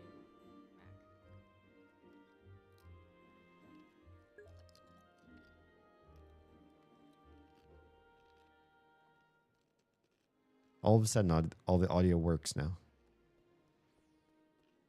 Are we just watching her snack? It's a setup! It's a setup! I believe you! Mac is up to no good! Never trust a lone Mac. This is true. Absolutely. Yeah, I'll be on her stream somewhere around midnight to 12:30 Eastern. She'll be around 9 to 9:30 Pacific. And we're going to be trying a new multiplayer game. Saturday, it's going to be Oz and me doing Mist Uru live. And Sunday is going to be more Mother 3. I think we're like basically at the end. Although last stream, we spent, I don't know, 2 or 3 hours talking we had a really good conversation. So I didn't get really far. But if you're not here for that, then you got to go find somebody else. You got to go find a different content creator because that's what we're all about. All right. I will catch you all Friday night on Oz's stream. And if you can't make it for that, then I'll catch you Saturday night / early Sunday morning for more Mist stuff. Until then, we're cutting stream for YouTube, Kick, Trovo, Love Your Faces. If you're safe, fed, and loved, and I just said the latter one already, then please make sure someone out there is too. I'll see you in a couple days. Twitch, hang on for just a sec because we'll go find something.